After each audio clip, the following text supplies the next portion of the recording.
wide world of sports is going on here? I promise you, whatever scum did this, not one man on this force will rest for 1 minute until he's behind bars. Now let's grab a bite to eat. Yeah, come on. I feel the hot wind on my shoulder and the touch of a world that is older. I hit the switch and check the number. I leave it on and then I slumber. I hear the rhythm ringing through it. Flamenco guitar and cumbia music. I hear the talking of the DJ. The devil listen, what does he say? I'm on a Mexican radio. I'm on a Mexican radio. Broadcasting live from high atop the J.P. White Building in downtown Roswell, New Mexico. It's Mornings with Mike Winters on 106.5 Roswell's Talk FM. Is that what I sound like when I talk? Now, here's your host, Mike Winters. And good morning, one and all. Welcome to Mornings with Mike Winters. I am he. That would be me, Mike Winters. Happy Thursday, everybody. Yeah, welcome to it. Almost there. Kids are clamoring because it's the day before the last day of school. Parents, some are excited. Some are like, uh-oh, one more day of freedom. And then everyone just overall excited for summer. Teachers, obviously. They can't wait to turn them over to you guys, parents. Trust me, I know. They love your kids, but they love to send them back to you. But happy Thursday, everybody. Hope y'all are doing well. I hope you're enjoying the day. Going to start slowly warming back up for those folks that weren't fans of 80-degree temps. Well, today is kind of your changeover day. Like, it was nice 80 yesterday. Tomorrow, we're going to be back over the century mark. So today's kind of that get you ready for the hotness of your Memorial Day weekend. So we'll get you up to date with the weather and all that here in just a little bit. I bet they're listening, just a hunch. But I want to wish my niece, Cameron, good luck today. She's in town with her grandparents, and she's playing in a little golf tournament over at NMMI this morning. She's like 8 years old, so she's doing well. She's loving it, but she's got golf. She's going to be going to Alamogordo, like all over state, doing these little golf tournaments. So they spent the night with us and had a fun time. But yeah, she's gearing up for some golf this morning out at NMMI. So good luck to Cam and everyone out there. They're going to have fun. And I guess today would be the better day. I'd certainly rather be out there on the golf course today than tomorrow. But I'm not a golfer, and I know golfers don't care.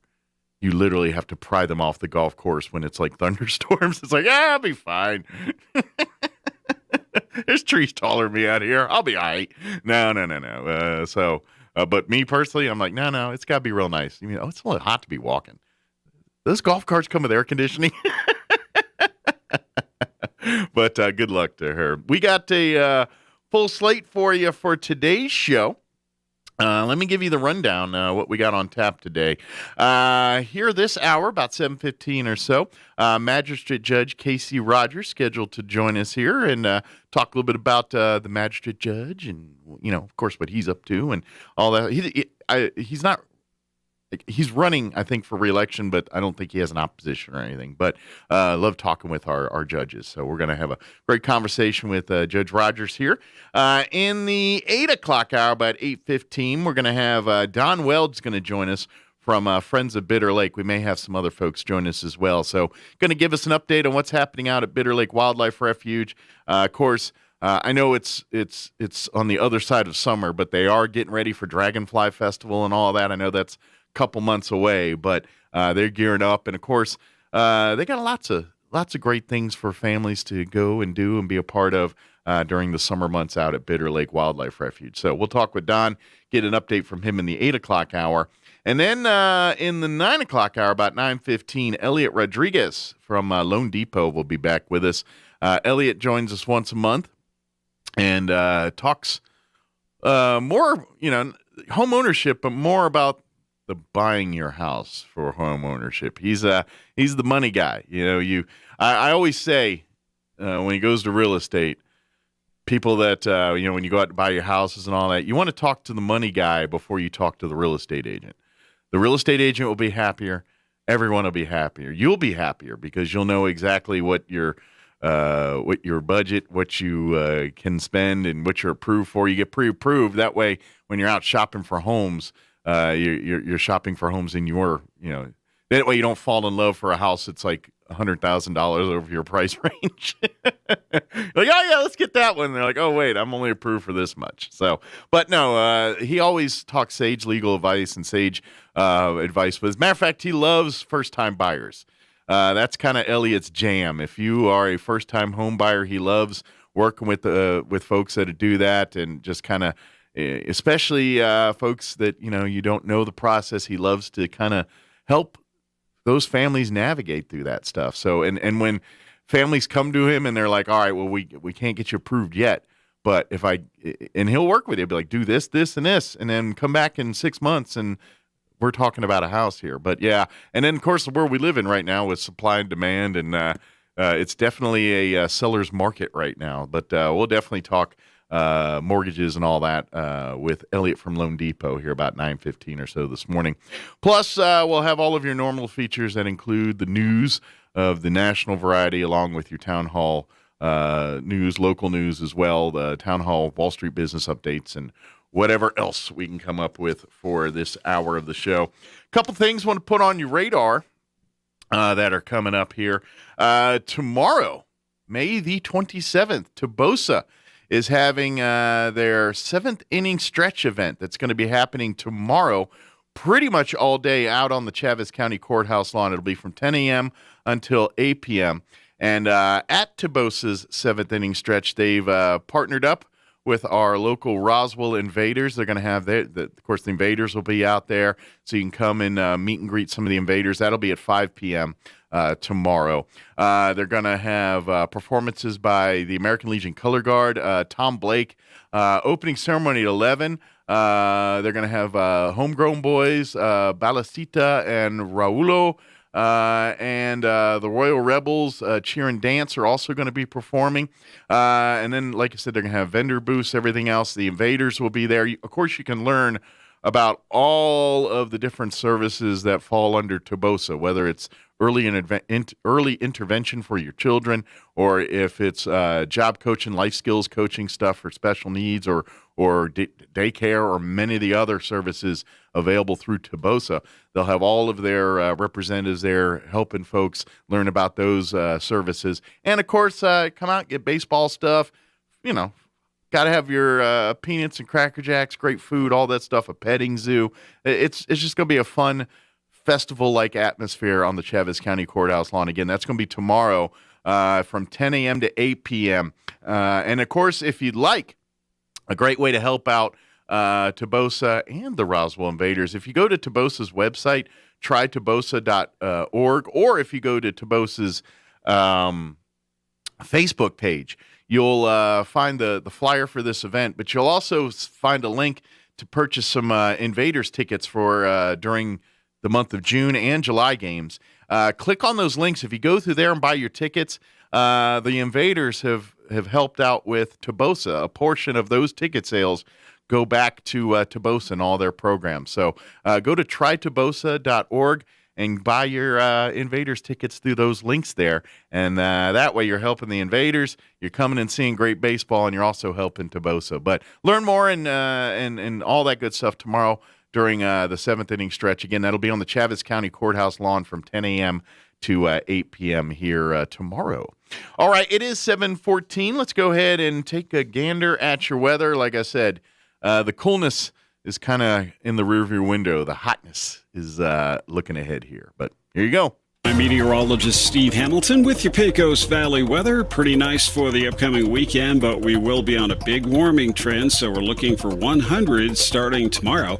Low 90s today with high pressure parking over western Texas and eastern New Mexico. We'll be getting a lot of sunshine. Clear for the overnight hours down to a low of 60. We'll hit the 100-degree mark, breezy and sunny on Friday, and then hotter for the weekend. I'm meteorologist Steve Hamilton, and that's your latest forecast. Thank you, Steve. Currently 56 degrees here in Roswell. Humidity is at 44%. Winds currently out of the north at 5 miles per hour. Like I said, today's kind of that transition day. Sunny skies, warm, but not oppressively warm like what we might be getting. But 91 for a high today with south winds 5 to 10 miles per hour. Clear skies tonight with an overnight low of 60. Winds will be out of the east, 5 to 10. And then the hot starts tomorrow. For you Friday, kicking off your Memorial Day weekend. Sunny and hot, 102 for a high tomorrow. South winds 5 to 10 early, 10 to 15 for tomorrow afternoon. Friday night, clear skies with an overnight low of 63. South winds 10 to 15. Saturday, 104 and sunny with southwest winds 5 to 10 early, 15 to 20 for the afternoon. Sunday, just at 100 and windy. So maybe a bit of a respite there, but it's going to be windy, so it'd be like living in a blow dryer. And then for your Memorial Day Monday, sunny, hot, breezy, highs right around 100 degrees, and more of that for Tuesday as well, too. All right, it is 7:16. We got a 3-minute commercial break. We'll take care of that right now, and then we'll have Magistrate Judge K.C. Rogers join us here on the other side. Don't go away. You're listening to Mornings with Mike Winters. It's Big O Tire's Memorial Day sale. Get up to $140 in rebate savings when you buy 4 select in-stock Michelin tires with paid installation May 23rd through June 19th. We'll also give you a free conventional oil change when you buy 4 select tires this week only. Trust Big O Tires to always offer you quality service and great prices. Our expert technicians will help get your vehicle ready for the road, so you can focus more on where you want to go and less on how you'll get there. Hurry in and get up to $140 in rebate savings when you buy 4 select Michelin tires, plus a free conventional oil change. Big O Tires, the team you trust. Most vehicles, free oil change valid through August 31st, 22. Non-transferable, non-refundable, not valid with other offers. Disposal fees extra and up to 10% shop fee based on non-discounted regular retail price. Not to exceed $35 where permitted. Void where prohibited. Retailer offer is independent from manufacturer's offer. J Block for governor. J Block, conservative, veteran, leader. J Block is the only choice to stand up and defeat Michelle Lujan Grisham. Mr. Block is a veteran of combat, serving in Afghanistan, a nuclear commander, and winner of the New Mexico State Republican Convention. As an America First conservative, Mr. Block has turned blue seats red and has never lost a race. Mr. Block will end the madness in Santa Fe once and for all. He's not a weatherman. He's not a rhino. J Block is a conservative, veteran, and a leader. Vote June 7th in the Republican primary. Paid for by Friends for J Block. Summertime means blowout time. The National Used Car Blowout is on this month at Roswell Honda with deeper discounts on a selection of amazing vehicles than Roswell Honda has seen all year. Like a 2017 Ford Escape for only $329 a month, a 2015 Honda CR-V for just $309 a month, or a 2013 Nissan Sentra for only $199 a month. 0 down, no payments for 90 days, and top dollar for your trade. The blowout is on all month long at Roswell Honda, 2177 West 2nd. At LeGrand Funeral Chapel, we believe that every funeral should be a reflection of the life it honors. The joys, the triumphs, the faith, the family, and so much more. For us, no detail is too small, no request too big. This is Rosa Aguilar. When the time comes to choose a funeral home, we hope you'll let us serve your family. At LeGrand Funeral Chapel and Crematory, we make it personal. The Artesia 9/11 Memorial invites you to a charity softball game you don't want to miss. It's Guns and Hoses, Police versus Fire, Saturday, May 28th at 12 noon at Brainerd Park in Artesia, New Mexico. In addition to the softball action, enjoy hot dogs, Cracker Jacks, sarsaparilla, warm peanuts, and more. And there'll be a celebrity dunking booth. All proceeds benefit the Artesia 9/11 Memorial. Guns and Hoses, Charity Softball, Saturday, May 28th, 12 noon, Brainerd Park in Artesia. This invitation presented by H.F. Sinclair. Here's a Mornings with Mike Winters fun fact. China has more English speakers than the United States. They have more Chinese speakers, too. Here's Mike Winters. And good morning. It is 19 minutes after 7 o'clock, and joining us in studio this morning, Magistrate Judge Casey Rogers with us this morning. Morning, sir. How you doing today? Doing well. Well, thanks for spending some time with us. Do appreciate that. Yeah, I'm glad to have the opportunity to do it. You do have a good radio voice. I'm just now hearing it in the headphones, and it kind of resonates. You know, if this whole judge thing don't work out, I think we can get you a gig, you know, doing some buy the new Chevy today. Hey, that's good. I'll take it. But first off, how many years now have you been magistrate judge? Now you've been there quite working a few. on 9 now. Yeah, 9 years at least, and so obviously experience is something you've got here. And this is something I've been saying, just talking about the magistrate judge position. It's kind of a unique in the world of judges. It's a more unique position, and what I mean by that is you're kind of. Whereas judges in other courts, they handle cases. I mean, they got a lot of responsibility. But afterwards, you're not kind of like in making sure the office is done. It's just, you know what I mean? It's kind of the magistrate judge has got to, when he's done being a judge, oh, by the way, be an office administrator. You know what I mean? It's kind of magistrates are different. The law allows anyone over 18 years old, high school diploma, to become a judge. Of course, we don't have any 18-year-old high school diploma judges. No, yeah, but in theory you could. Sure. They're actually looking at changing that. And when I was part of the board of magistrate judges for the state, we took a good hard look at it, and we're still looking at what we can do to change that, alleviate people's concerns about an 18-year-old high school kid becoming a magistrate. Sure. I believe to be a senator, you got to be 25 years old. So sure. We were actually talking about at least making it, and it makes sense. Give that room that way, and then people feel better about it too. They're not concerned about the age thing, because I've heard that in all my life in New Mexico, and I've never met one. So most of us are probably in our 30s to 40s when we start the job. Mm-hmm. I mentored one of the younger magistrates, 30 years old. Great guy, really smart, does a great job. My mentors were a guy that was an old cowboy and a woman that was a housewife, grew up on a ranch. They're two of the smartest, sharpest people I've ever met. Sure. And well respected in the magistrate community, not even just the magistrate, but in the judicial community for their knowledge and understanding of things. Sure. So we were talking before we got on about having people with a different type of experience. It's kind of good sometimes to have somebody with a different type of experience. Sure. My background, for those that don't know, I joined the state police. I grew up in Dallas. I came to New Mexico, worked in the middle of nowhere, worked in Columbus, New Mexico. So if you've never been there, you go to Deming and head south. You blink, you miss it kind of thing. It's not much there. I went from 5 million people to 350 people. But I ended up joining the state police at 19 years old. Okay. So being that young, actually one of the youngest the state police ever had, which I jokingly tell people is probably why the law says you got to be 21 now. You're the example. Sometimes you can be too young for a job where they give you a badge and a gun and they stick you in the middle of nowhere. So I went to Lordsburg, is where I was stationed, and there were two of us, and we handled 285 miles of road in 7 little communities, and we were virtually the only law enforcement out there shy of a couple of deputies. Gotcha. And doing that job, you learn first to be responsible for yourself, because you don't have any help. It's true. You're kind of on an island out there. You've got to be able to do your job without asking permission, without seeing, gee, is this the right thing for me to do? You've got to be able to just make that decision. From there, I went into narcotics, and I worked undercover for a long, long time. Most everybody who goes into narcotics works for 4 to 6 years, if they make it that long and they're out. Well, I was in narcotics for 16 years. Oh, wow. So buying drugs for a living.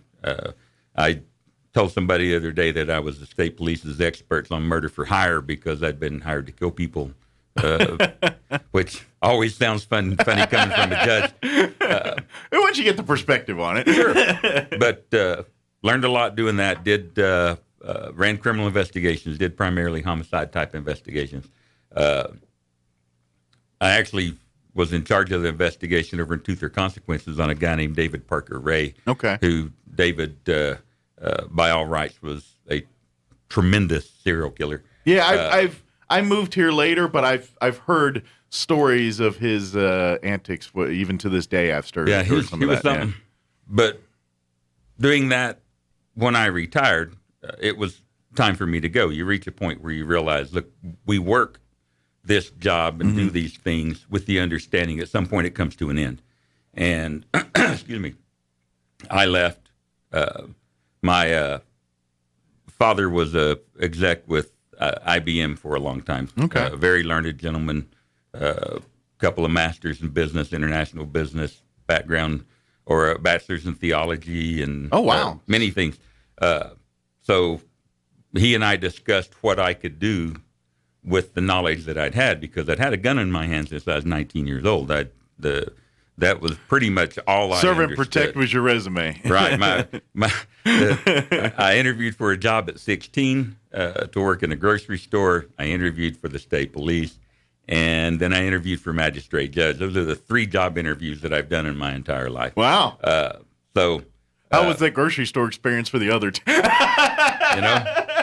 You learn a lot about people you do. Absolutely. working in a grocery store. Kids, I always say young people, those jobs you have when you're 16 or whatever doing, you learn a lot in those things. Oh, and I love the job. I love people, so I love the job. I really did enjoy it. But the transition for me was leaving the state police. What am I going to do with the knowledge that I have?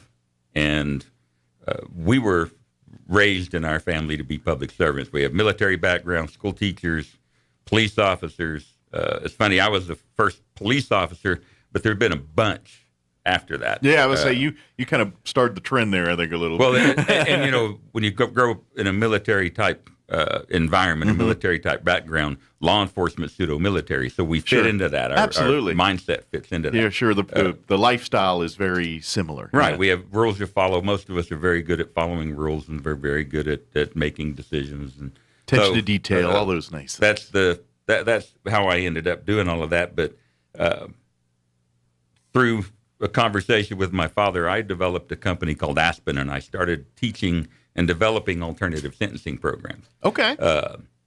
Aspen is Alternative Sentencing Programs and Educational Networks of New Mexico. So we have a little bitty company that was teaching criminals that they don't have to be.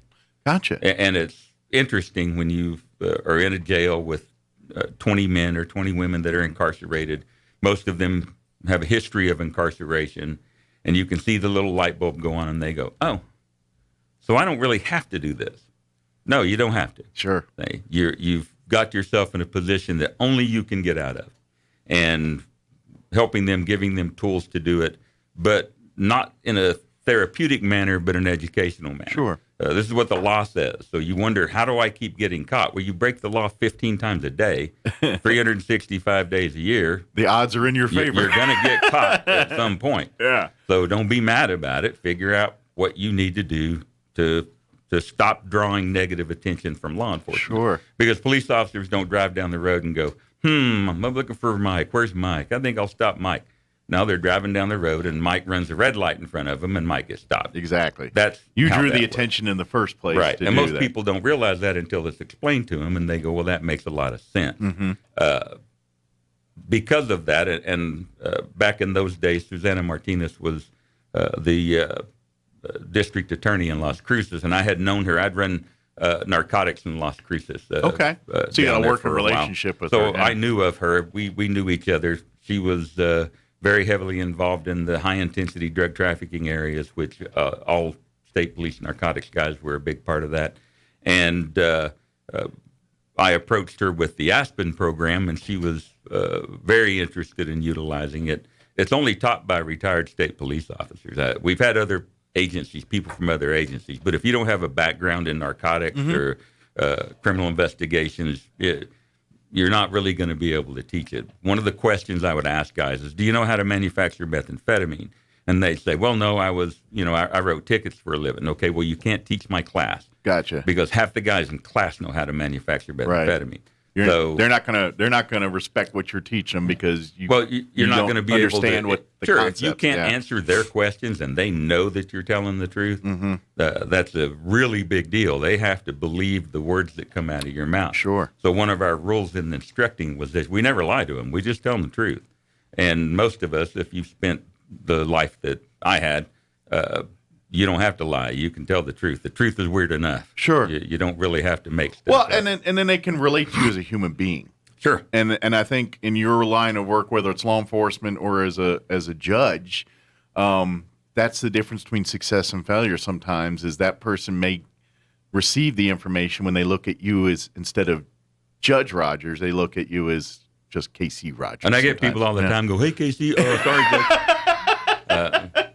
It's okay, and it don't bother me a bit unless I'm in court. And then it's like, it's formal now, you know. Right.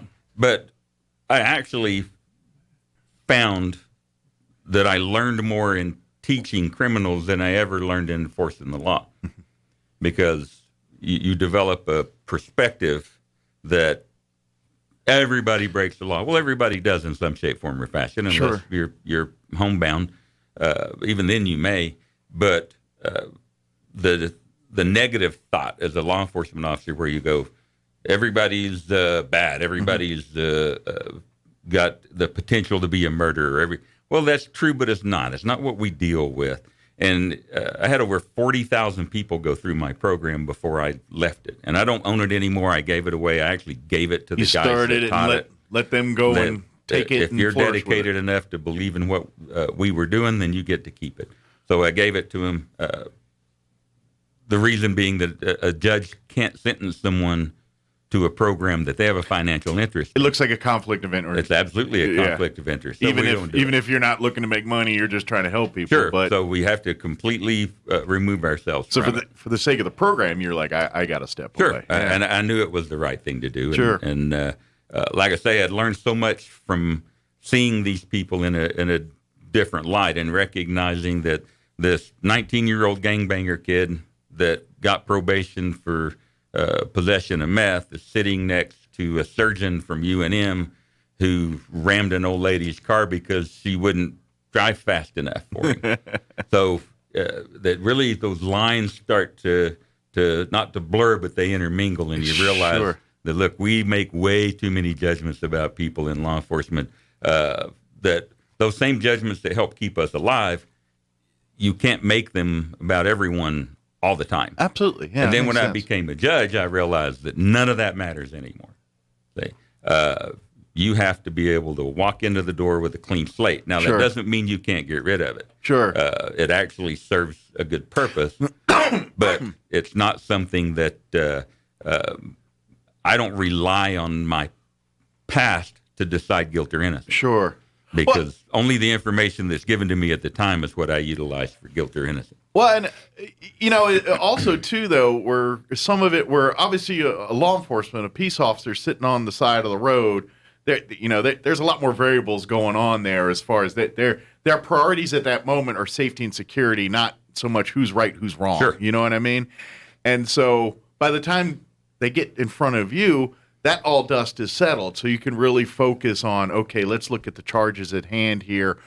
All right, now we take the circumstances. Did you overreact to warrant these charges, or did you not? And then there's also the other variable, the track sheet, the rap sheet that comes with this. Well, but see, we don't even utilize that. We don't look at that at all. Okay, that didn't even come into play. Okay, each individual charge. Gotcha. Each individual, and each individual judge.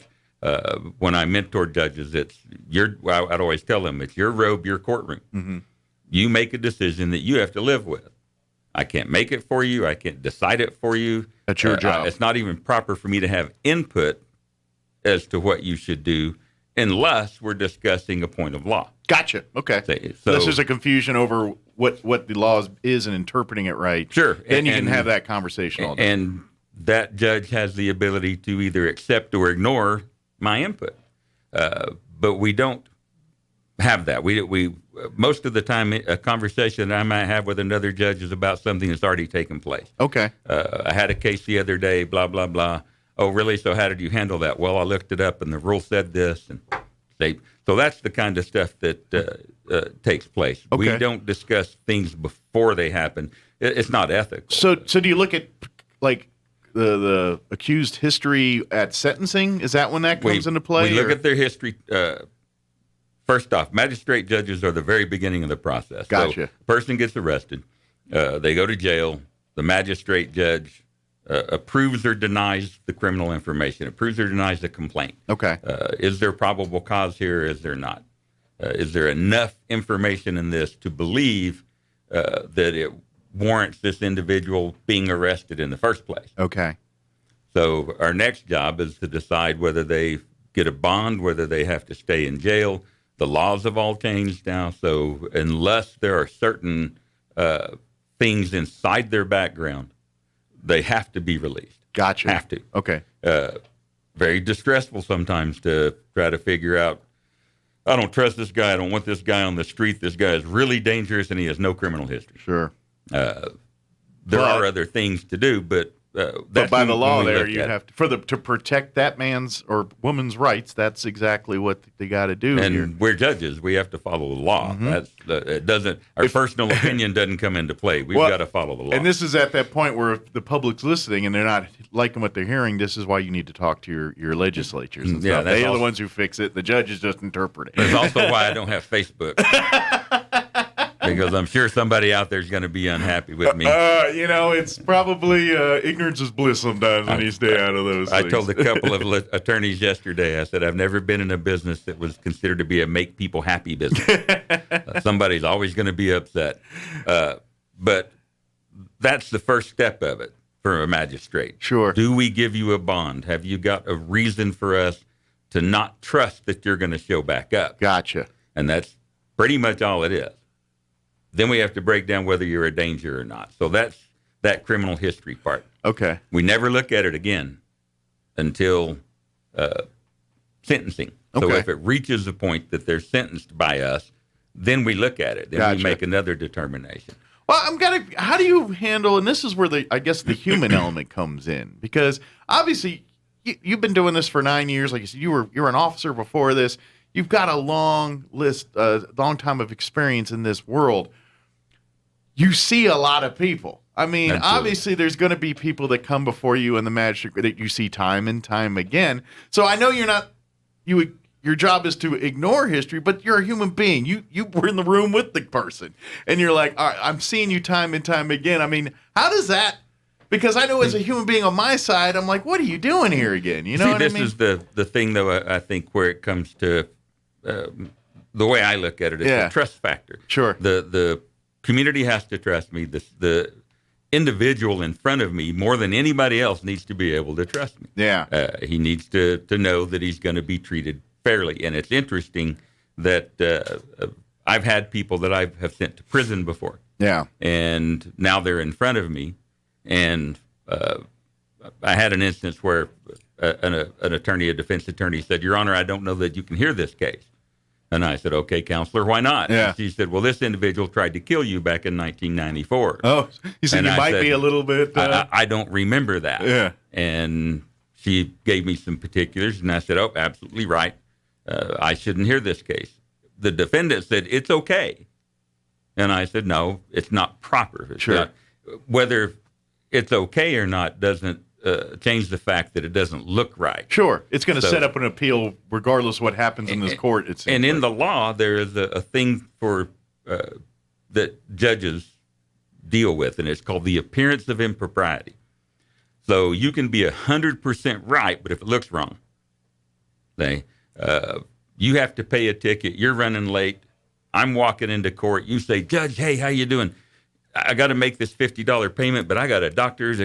Sure, man, I'll take it for you. Can't do that. Nah, it don't work that way. Where it may be completely legitimate, it sure doesn't look legitimate. Yeah. So if it doesn't look right, if it doesn't smell right, you can't do it. And I find, because I've been here a long time, you come in and I say, for the purposes of full disclosure, is terminology we use. I've known this gentleman for several years. We don't go to dinner together, but our kids played ball together, and I've known him for this many years. So do you have any objection to me hearing this? And if they do, then I drop it. Gotcha. I had a person remind me several times that that person went to church with me. And the third time I went, stop, hold on a second, we'll recess. I walked out, I recused. My clerk walked back in and said, your case will be heard by another judge. Gotcha. I did not want, now where I didn't recognize this person, I don't know that we had ever spoken more than a good morning. But by the third time it was mentioned, I could tell in the reaction of the other party they were feeling uncomfortable they with it. didn't really know how this was going to go, and I got out of it. And that's our responsibility. That's one of those things as judges that people don't see, they don't recognize. You were talking about managing the office. We don't do that.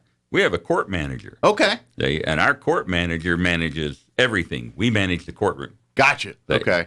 And they have alleviated that responsibility of judges having to be managers so that they can focus on being a judge. Well, that's a good thing. That's a real It really good thing. is. Yeah. It keeps us from becoming involved in the internal dynamics of having 9 people being clerks. Somebody's having a bad day. That has no effect on what goes on in the courtroom. Sure. And it may be total chaos. 3 people didn't show up for work. Total chaos in here, and in the courtroom, you never know it. It's kind of like the duck on the water scenario. Absolutely. We just keep everything that needs to be in the courtroom stays in the courtroom. And we like it as judges because it allows us to focus on what our true responsibility is. Sure. Now, getting back to what magistrates are required to do, after an arraignment or a first appearance, the decision's made whether they go to jail, don't go to jail, and then in magistrate court, time frames kick in. Magistrates follow certain rules about from this point at arraignment, you have this many days to make this next hearing take place. Okay. If they're in jail, that time's shorter. Gotcha. See? So everything changes from there. If it's a felony case, then it goes to preliminary hearing.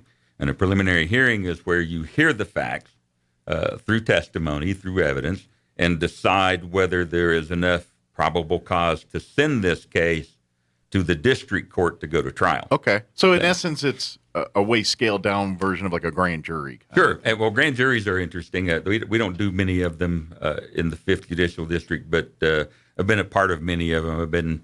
I always say I cut my teeth in federal court, so I recognize how those things work. We don't do them, so we have preliminary hearings. And it's basically a probable cause hearing again. Okay. For misdemeanors, we would have pre-trials, final pre-trials, and then trial. And we have jury trials, bench trials. Our juries are made up of 7 people. One alternate is that 7th person. When testimony and evidence is over, that 7th person is released, and 6 people determine the outcome, whether they're guilty or not. The fact finders make that determination. In a bench trial, it's just the judge who hears the evidence and makes the determination. And it's really funny because I've been in jury trials where I went, boy, they didn't prove anything. And they go, guilty, okie dokie. And then I think, man, that guy, here's all this stuff that shows he did it. And they go, not guilty. Well, that's what juries are supposed to do. It takes that responsibility off the judge. Sure. That jury, those 6 people get together and make their determination. And it doesn't, as for me, I agree with them that they made that determination. At that point, it's not my job to decide guilt or innocence. Gotcha. So a lot of that decision-making process stuff, I think people get lost in it when as far as civilians are concerned, because they don't recognize that we train our mind to hear nothing but the evidence. Sure. And it sounds funny, but you do that. You're not paying any attention to the fact that this guy's having a hissy fit. Right. I don't care if it causes a disturbance. He's going to care because he's going to go to jail for now that. They got a lot of TV shows that enhance that kind of stuff. But True.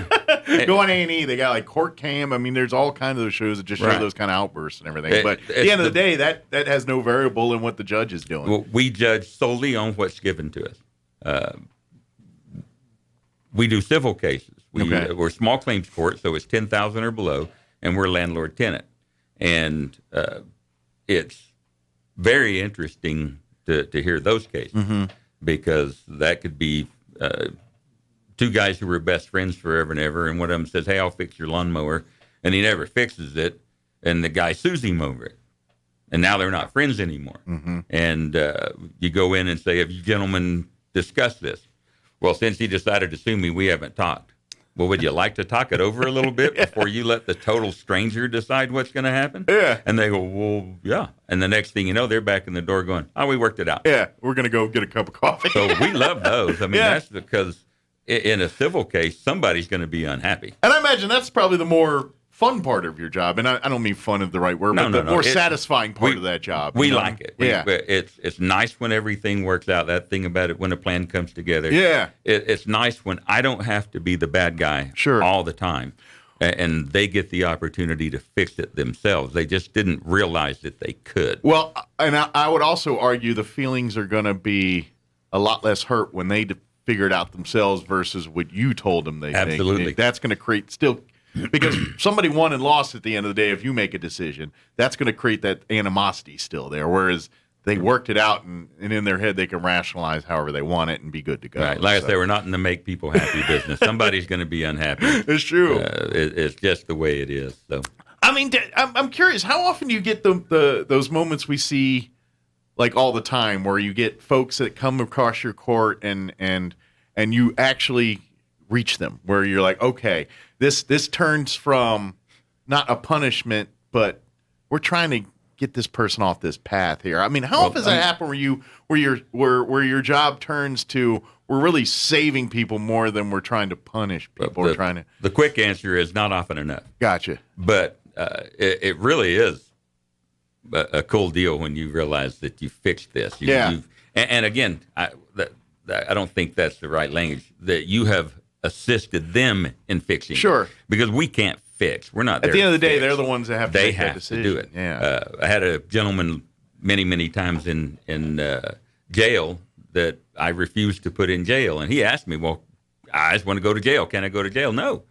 Let's see if you can live a normal life. And our practice is that we don't give people more time than they can deal with. Sure. If I'm going to make you go do community service, I'm not going to give you 600 hours. You're going to look at 600 hours, you're going to feel defeated, and you're going to get 2 of them done, and it's never going to happen. But if I give you 24, then you'll actually go out and do those 24. It's an achievable goal in your head. And we don't give them things they are not capable of accomplishing. This young man, by the time I was done with him, he was saying, well, I'll give it the best shot. And I said, well, just recognize it's going to be one or the other. You'll succeed or you'll fail. If you fail, I'm going to take your freedom away from you. I'll give you 364 days in the county jail, go home, eat a sandwich. You are going to lose everything that you've worked for since you've managed to stay out of trouble the last year and a half. Let's see if you can do it for another year. And 6 months into it, he had accomplished everything that we had, or that I had told him. And I almost use that term ask. Everything I'd asked of him. We don't ask. We're not asking you to do anything. It's an order. That ask is just trying to be polite. Sure. But it's all written down on just paper. Common decency. Says, yeah, you shall do this. It doesn't mean that you get a choice in the We're going to ask you nicely, but if you say no, we're going to make sure you do it. Well, your mom says, gee, would you go do the dishes? She's not asking you. Right. You need to get an order. Butt up and go do the dishes. That's, So anyway, about 6 months later, he comes to court and explains to me that he never accomplished anything in his life. And now he's done this, and it's just altered the way he sees things. Sure. He probably has some succeeded. self-confidence, and he's got some self-esteem, and he's at the point, it's like, you know what? I am somebody, and I can do things. There's a tremendous amount of failure that takes place in people's lives. I failed several things in my life. Failing should make us better, but it doesn't always work that way. Sure. And some people get in a rut of failure, and they don't ever have the ability to get out of it. I find that a lot with females that are incarcerated. They're 72% of all females, is what the statistics show. All females who are incarcerated have been physically, sexually, or mentally abused in their lifetime. Wow. 72%. Wow. So it's not an anomaly. This is more the fact than anything else. So in sentencing, I have to take that into consideration. Another judge doesn't have to, but for me to do it, I have to. That's just how you feel you need to do it. I have to look at this and say, is there another way that I can do this?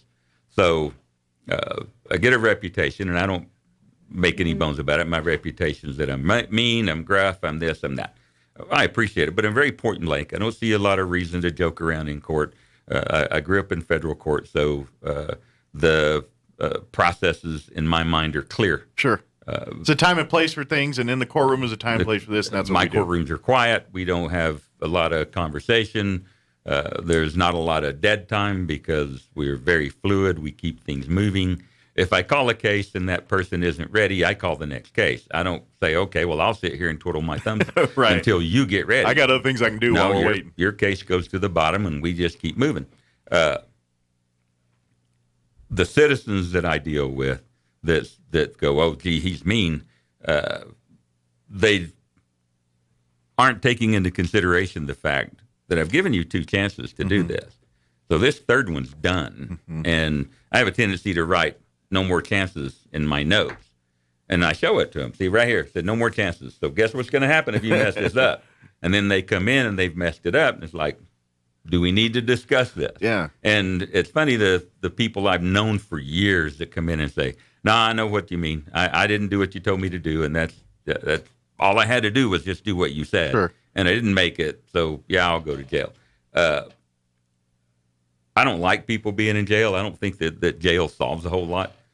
But at the same time, there's punishment that goes with this. There's consequences to your actions. If I decide not to enforce those things, then I may not change your perspective of what you've done at all. Behavior. I may be encouraging you to continue to not function properly as a citizen. Absolutely. So we have that all the time in judging. We have to decide what kind of punishment we're going to give. The guilt or innocence stuff is actually interesting because the law tells us what has to be proven. If you haven't proven it, you don't have it. Absolutely. And I let a gentleman go one time in a preliminary hearing on a murder case. And I had one thing left in my notes that had to be there, and it wasn't there. And I let the young man go. And I walked out, got on my phone, called my mentor, and said, well, I guess I'm a judge now. Because my personal opinion of this individual probably did some stuff he wasn't supposed to do. Sure, yeah. But legally, they didn't prove it. And I had no choice but to let this young man go. Not in my heart, not in my mind, and not within the law. I had to let the young man go. Yeah, I know, and I'm sure, emotions kick you, but at the end of the day, that's the right thing to do, and that's the difference between being a judge and just being a lynch mob or anybody else, for that matter. Sure, you have to eliminate that portion of yourself, because when I have a jury, one of the things we tell them is that you have to eliminate any prejudices that you have. It cannot come into play. Well, we all have different prejudices. We all have things, and we look at prejudice as being a racial thing or a gay or straight thing, that kind of. But there's all kinds of prejudice. It's life experiences that generally form all those, kinds of stuff that do that. But you have to drop all of that and focus solely on what the law says. And I do believe that it's really important that if you're standing in front of me, that you trust that I'm going to do what I'm supposed to do, that I'm going to do the job. I had some citizens at a meeting that I advised them, look, I know that how you all see things, but recognize you're probably not going to be in front of me. How does that guy that's 19 years old, that spent half his life in juvenile detention, how's he going to feel standing in front of me? I appreciate the citizen that never gets in trouble, but the guy I got to worry about is that guy. Because that's the people you're dealing with on a day in and day out. And I have to make sure he knows he's going to get a fair shake. And when I deal with people that I've incarcerated in the past, I have to make that decision. Can I forget this? Can I forget that I have locked this guy up 3 or 4 times in my life? Sure. And now he's still selling heroin. He's still out there. As a person, you're just shaking your head, but as a judge, you're like, well, what does the law say? And that's how I got to do it. And at that point, I have to say, look, I'm not going to be able to be fair in this, so I'm out. It's really interesting because all that responsibility falls on you, but it falls on you morally and ethically, your responsibility to the community, and all of that's written down that says these are the rules you must follow, and we have to follow them. Yeah. So it's a really interesting thing. Well, I appreciate you. We're running out of time here, but I love the insight. I love the last half hour or so we've been talking about just the insight of being a magistrate judge. I appreciate it. I'm sure listeners listening and I'm hoping what a lot of people, especially people that may be some of your frequent visitors to the court here listening in, and understand, okay, this is why a judge does it this way, and this is why it's that way, and maybe that little understanding. So maybe some people in court today hear you and be like, "Hi, Judge, I heard you. I know what you're gonna tell me." And I got to add one thing to all of that, Mike, is that we can't tell people that. I can come here and speak in generals, but if somebody a case is over with and somebody says, "Well, I want to know why you did that." Well, legally, you don't have the right to ask me. Gotcha. And I'm not supposed to answer. Sure. So lots of people ask us questions that we're not allowed to even respond. Well, he may have just answered your question for you here, even if you asked it long ago. Thank you, sir. Appreciate the visit here. And of course, if you guys have any questions or anything, don't hesitate to call the magistrate judge office there. Staff will be able to help, happy to help answer any questions. We have the best clerks in the state. Absolutely. Well, thank you, sir. Appreciate it. I'm sure you got a list of things waiting for you on your desk when you get there. Yes, sir. Thank you very much. Appreciate you. It is 7:56. Let's take a quick break before we get you in the news. Don't go away. With the Wall Street Business Report, I'm Bill Alexander. The Congressional Budget Office released an economic outlook Wednesday saying high inflation will persist into next year, likely causing the federal government to pay higher interest rates on its debt. A nonpartisan agency expects the Consumer Price Index to rise 6.1% this year and 3.1% in 2023. This forecast suggests that inflation will slow from current annual levels of 8.3%, yet it would still be dramatically above a long-term baseline of 2.3%. Alaska Airlines pilots have voted overwhelmingly to authorize a future strike if current contract negotiations with management and federal mediation efforts fail. The Airline Pilots Association said Wednesday that almost 96% of its members cast mail-in votes and that 99% of those authorized the union's leaders to call a strike if necessary. For the Wall Street Business Report, I'm Bill Alexander in Washington. From the mountains to the lakes and even the beaches, America is calling, and the best way for your family to see it is in an updated vehicle from your friends at the Tailgate Nation.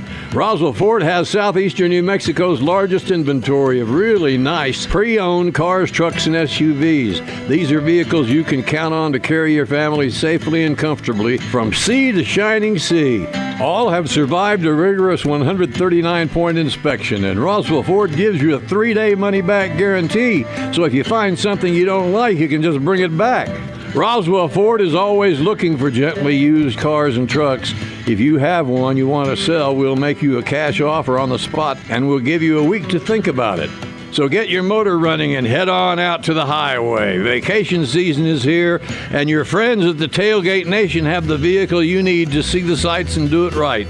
Your new vacation vehicle is waiting for you now at Roswell Ford at the corner of 9th and Main. Roswell is our home. That's why we've all got to do our part to stop illegal dumping. Throwing your trash, clutter, or yard debris in the alleys, sidewalks, or streets is a crime, and it takes time and money to clean it up. Those caught dumping illegally can face fines of up to $500. You can help by taking your waste to the landfill once a month for free with a paid water bill. Call the City of Roswell Solid Waste Department for more information at 575-624-6746. Help keep Roswell clean. After all, do you want your kids to grow up in a dump?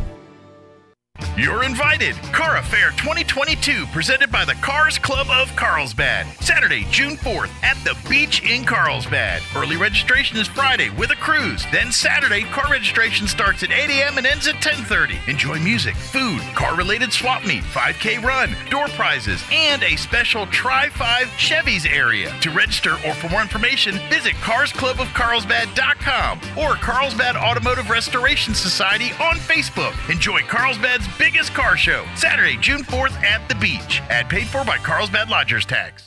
Here's a Mornings with Mike Winters fun fact. 47.2% of all statistics are made up on the spot. Is this true? I'd say chances are about 50%. Here's Mike Winters. And good morning. We're closing in on 8 o'clock. Town Hall News coming up next. Stay tuned next hour. We're going to have the folks from Friends of Bitter Lake Wildlife Refuge join us. Give us an update on what's happening out there. That's next hour.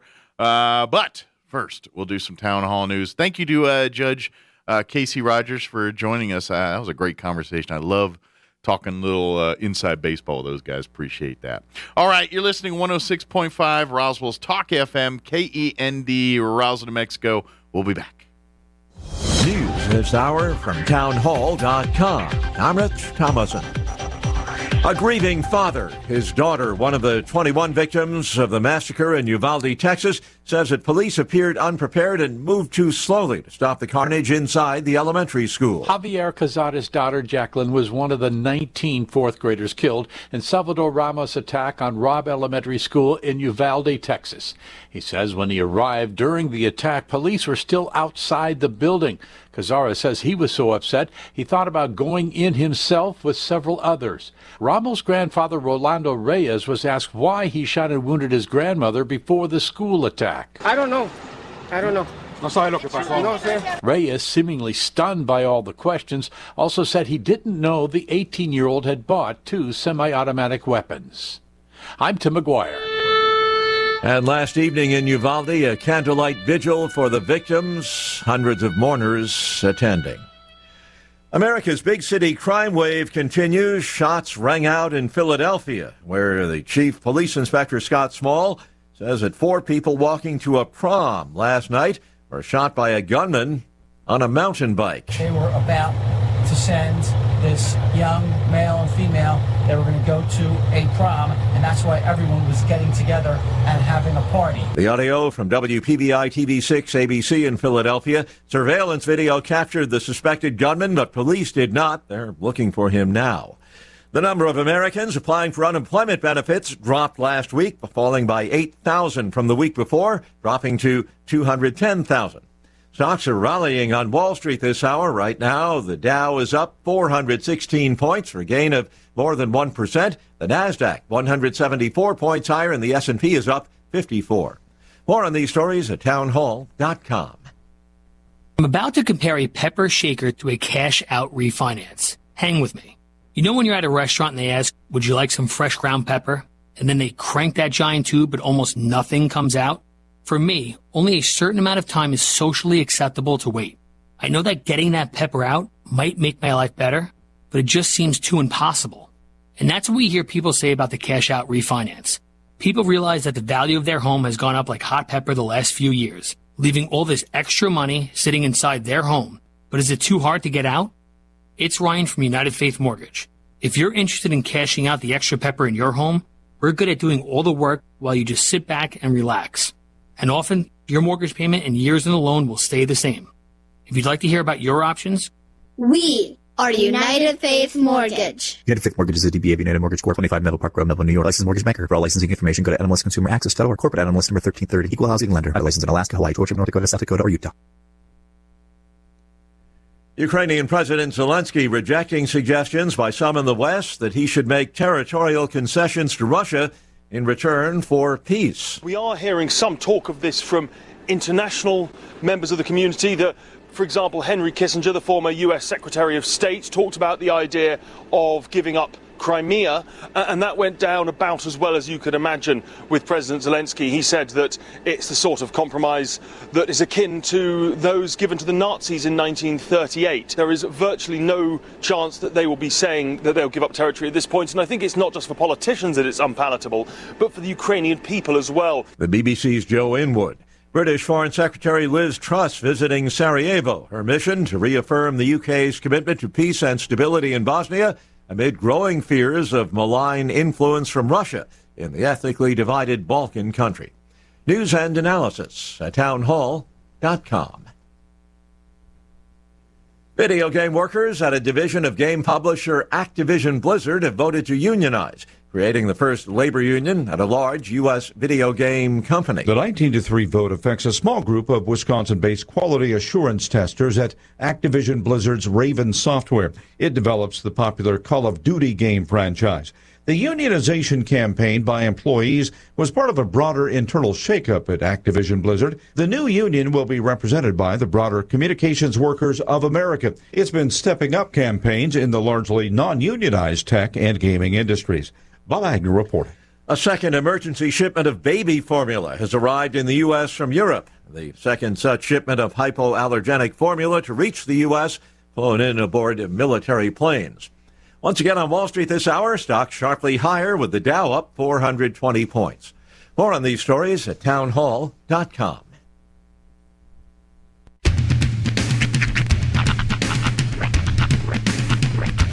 What in the wide, wide world of sports is going on here? I promise you, whatever scum did this, not one man on this force will rest for 1 minute until he's behind bars. Now let's grab a bite to eat. Yeah, come on. I feel the hot wind on my shoulder and the touch of a world that is older. I hit the switch and check the number. I leave it on and then I slumber. I hear the rhythm ringing through it. Flamenco guitar and cumbia music. I hear the talking of the DJ. The travel and what does he say? I'm on a Mexican radio. I'm on a Mexican radio.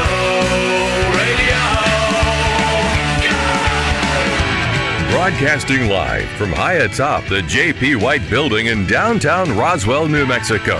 It's Mornings with Mike Winters on 106.5 Roswell's Talk FM. Is that what I sound like when I talk? Now, here's your host, Mike Winters. And good morning. It is 6 minutes after 8 o'clock. Welcome to hour number 2. The Deuce. Morning, Sean. Mornings with Mike Winters right here at 106.5 Roswell's Talk FM. I was like, I just got to make it to the Deuce, man. I just got to make it to the Deuce, man. I was trying to beat traffic and... You made it. Have you ever dropped school children off during school hours? Let me ask, have you ever been to your wife's workplace like during drop-off time? Yes, I have. It is hell. It is very busy. It is chaos. Everything about it sucks. Yeah, a lot of where parents, everyone's in their routines, and so they get all, Everybody gets, they're real antsy. Did you go in the wrong lane or something? something? No, I have a banana in my pocket. This is fatherhood right here. Look at this. Let me show you this. Live on the radio. I have a half-eaten banana in my pocket. I thought you were happy to see me. No, it actually is a banana in my pocket. Dude, I'm a mess. I'm sorry. This is almost bad as French fry time. Yeah, y'all, you know this what? This is right up there with French fry. This is for my children. Okay. This is for my offspring. So it's more acceptable. Yes. Which means the next generation is just as doomed as I am, okay? That was a full circle moment for me. This is why I say, people are like, oh, you got to script out bits for morning. No, you don't. Just randomly walk in on the morning show with a banana in your pocket. This was a full circle moment for me because for folks, all right, I got to tell it now because I told it years ago. I told it a while ago. But oh my God! Sean and I have been doing radio for many moons, and we did a show together. Single ladies. Yeah, we did a show together on, ironically enough, 106.5. It was KEND. It was Roswell's. It was actually the Mix 106. It was a rock station, heavy metal. And but we did the morning show, and Sean rolled in one day, and he's sitting in his chair in the corner doing his thing. Next thing I know, I see him digging down his pants out the corner of my eye. Now you say digging in my pants. You were digging. It wasn't necessarily digging. It was more of just like what is that? Hand was down pants, past the wrist. I call that digging. And I'm just talking and doing a bit or something. I don't remember. I'm just trying to do the show. But in the corner of my eye, I see him digging. And then he pulls out not even a little French fry. This sucker was like 4 inches long. Right. It was a 4-inch long McDonald's French fry. Apparently he fell asleep in the bed eating fries, and then the fries stuck to him before he got dressed, and said he had underwear fries. And so he come on air, and he just pulls, and then America. to put a nice little cherry on top this Sunday. When one finds a French fry down their pants, some may just deposit it in the trash can, or something like. Not Sean. He had himself breakfast. I'm just gonna hide down here. And he ate it. Well, what else were you gonna do? There wasn't a trash can nearby. Oh my God, I'm blushing so hard right now. That was a long time ago. Yeah, that was like 3 me's ago. Okay, people. At the time I was married, I wasn't really worried about looking decent to people. But for the second time, I'll be honest with you. A part of me did it for the bit.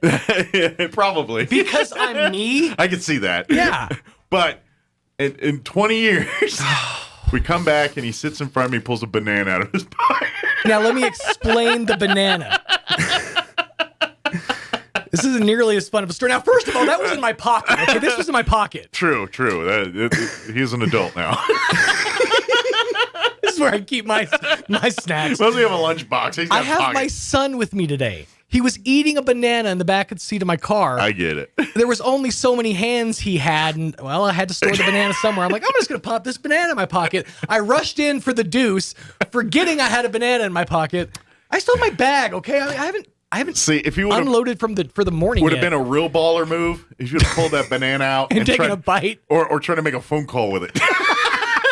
Hold on. One second. This is Sean. Right. Everyone whips out their smartphones. He pulls out a banana. Oh, I love this video. That. Can you? Yeah, they actually have. It's a Bluetooth, basically handset. Banana phone and banana phone. Okay, and it's got like the buttons on it, so you can actually make phone calls. And yeah, it's a banana phone. All right. Yeah. Well, see, get one of those. That's right. Get yourself a banana phone, so you don't have to worry about this nonsense. He didn't finish the banana. He didn't. That's why I was storing it in the pocket. I thought maybe he'll take another bite or two. Okay. Yeah. So is that lunch or what are we doing here? It's breakfast. All right. Yeah. All right. Save it for tomorrow. You can put them on your oatmeal.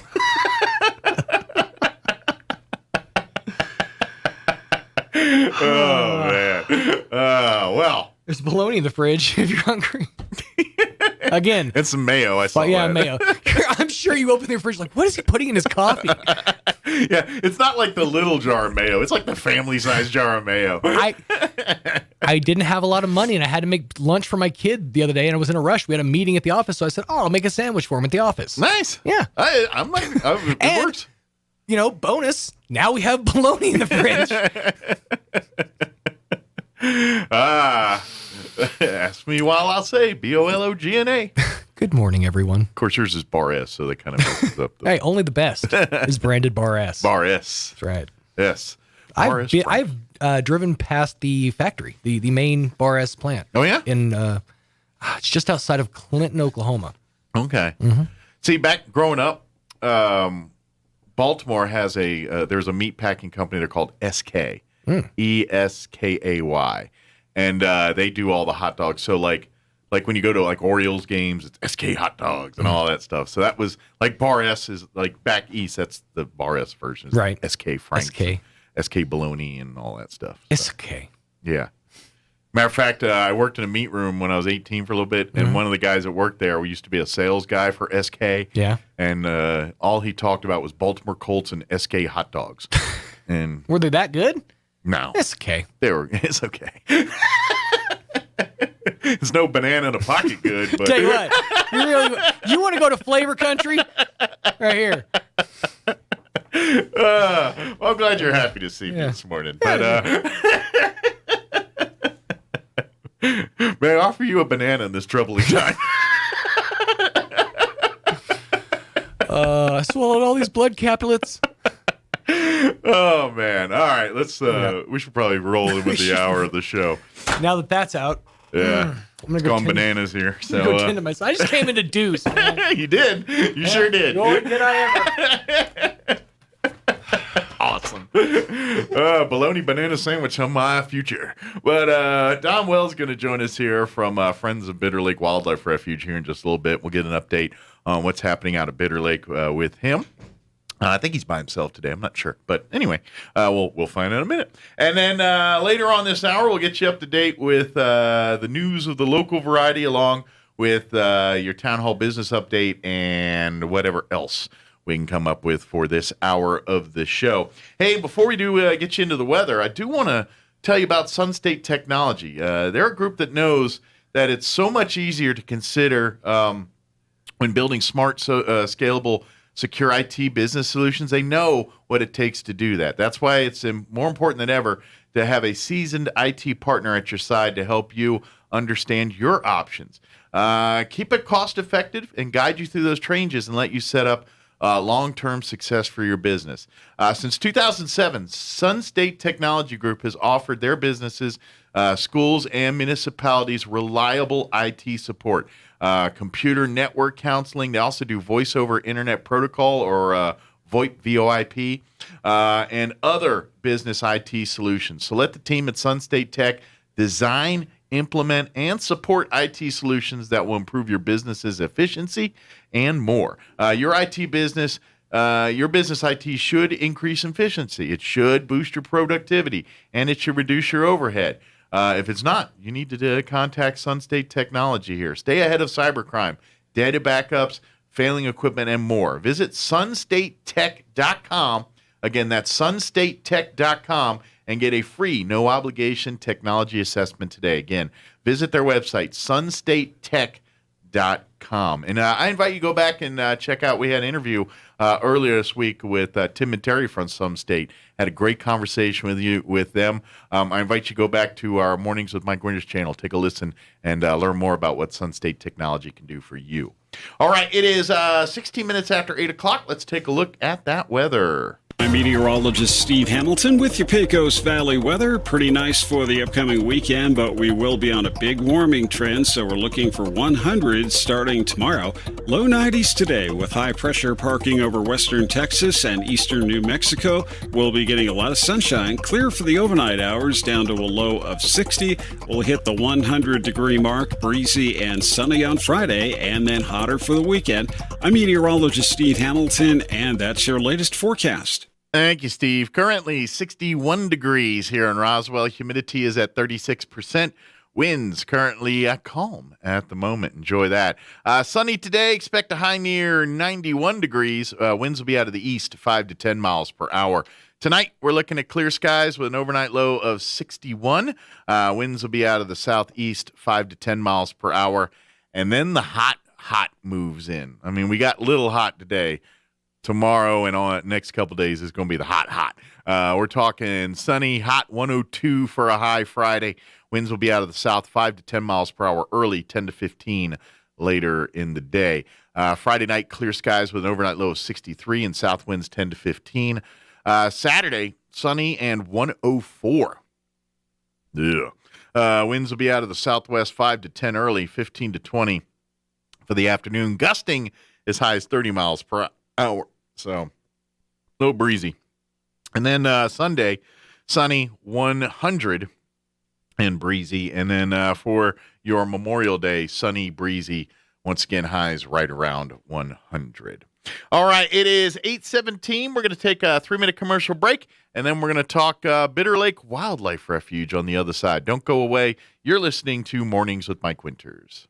J. Block for governor. J. Block, conservative, veteran, leader. J. Block is the only choice to stand up and defeat Michelle Lujan Grisham. Mr. Block is a veteran of combat, serving in Afghanistan, a nuclear commander, and winner of the New Mexico State Republican Convention. As an America First conservative, Mr. Block has turned blue seats red and has never lost a race. Mr. Block will end the madness in Santa Fe once and for all. He's not a weatherman. He's not a rhino. J. Block is a conservative, veteran, and a leader. Vote June 7th in the Republican primary. Paid for by Friends for J. Block. Hey, this is Dr. Keon Egger at Carabelli Dental in Roswell. Our office is passionate about creating beautiful, long-lasting smiles. But here's the thing. Sometimes that means dentures, and that's not a bad thing. These aren't your grandma's dentures. We combine artistry and the latest technology to create beautiful, natural-looking teeth. If you are in southeastern New Mexico and you have dentures or are considering dentures, you need to come visit us at Carabelli Dental. Come see the team at Carabelli Dental or call 622-4455. Sometimes when you hit the road hits back.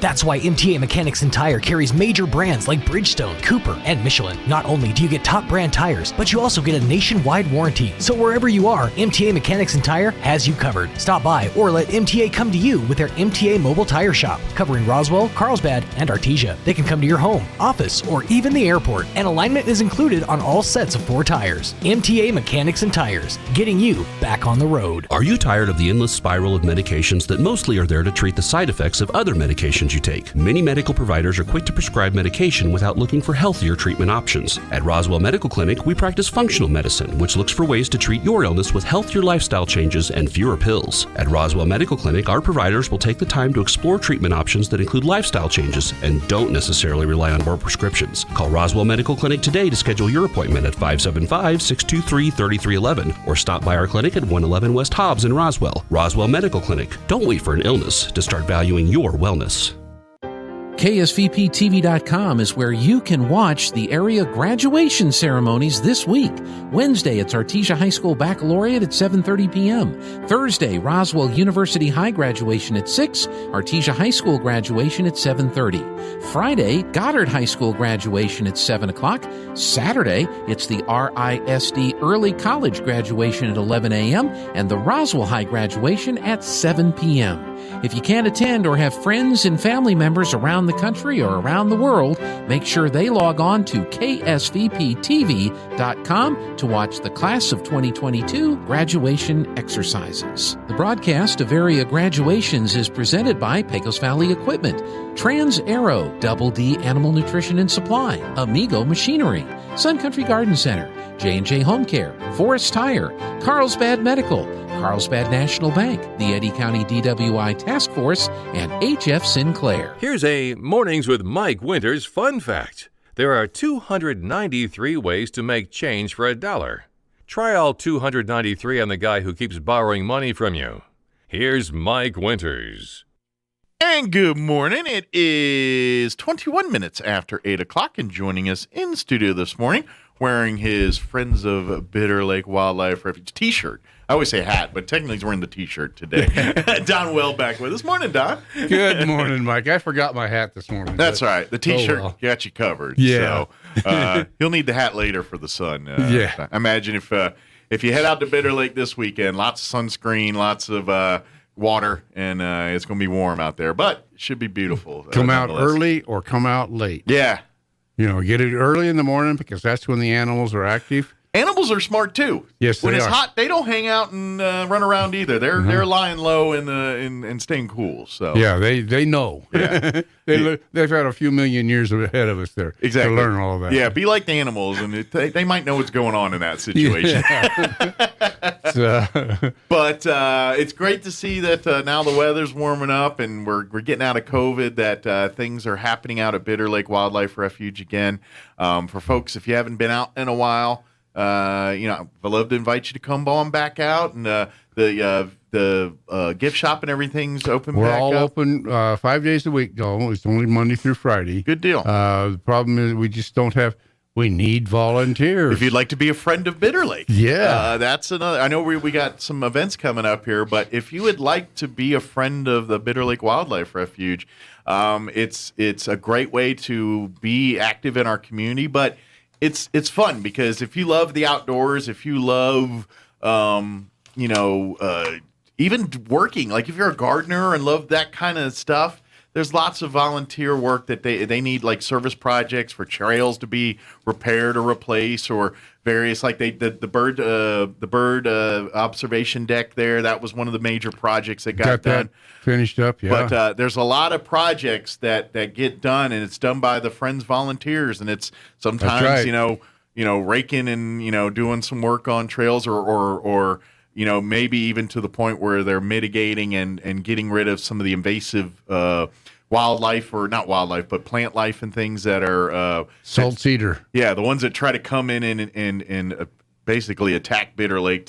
These are foreign.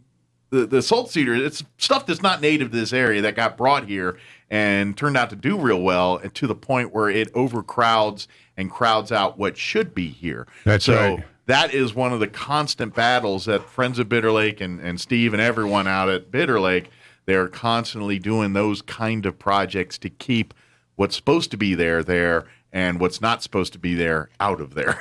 Yeah, and that's a tough battle because we have to do that all the time. Yeah, we're constantly working on that. So if you love that kind of work and that kind of stuff, Bitter Lake Wildlife Refuge, the Friends of Bitter Lake, would love to have you be a part of it. But even if that's not your bag, but would love to maybe spend the weekends running the gift store or something like that, that would be great. It would be a huge asset. You come out there, and there's a lot of perks because I'm sure you get time on your hands. You can kind of read some of the books and see some of the, you know what I mean? You get to kind of experience some of that fun yourself, hanging out there, whether it's a couple hours on the weekend or all day or whatever you can do. But we need more of those folks that love to do that. And the nature store has more than just the books and stuff. Throughout the whole nature store area, we have kind of like a museum. Gotcha. Of all the, we've taken a lot of animals that died over the years. Sure, kind of happened, and many of them were stuffed. We've got birds that hang from the ceiling. Oh, neat! It's like they're flying still. Okay. That kind of thing. Just that's great. It's great to see, and again, things native to Bitter Lake Wildlife Refuge. That's right. In our region, these are that's those. Right. That's what most of this is. Yeah, learning about that stuff, and even. And here's the other part too.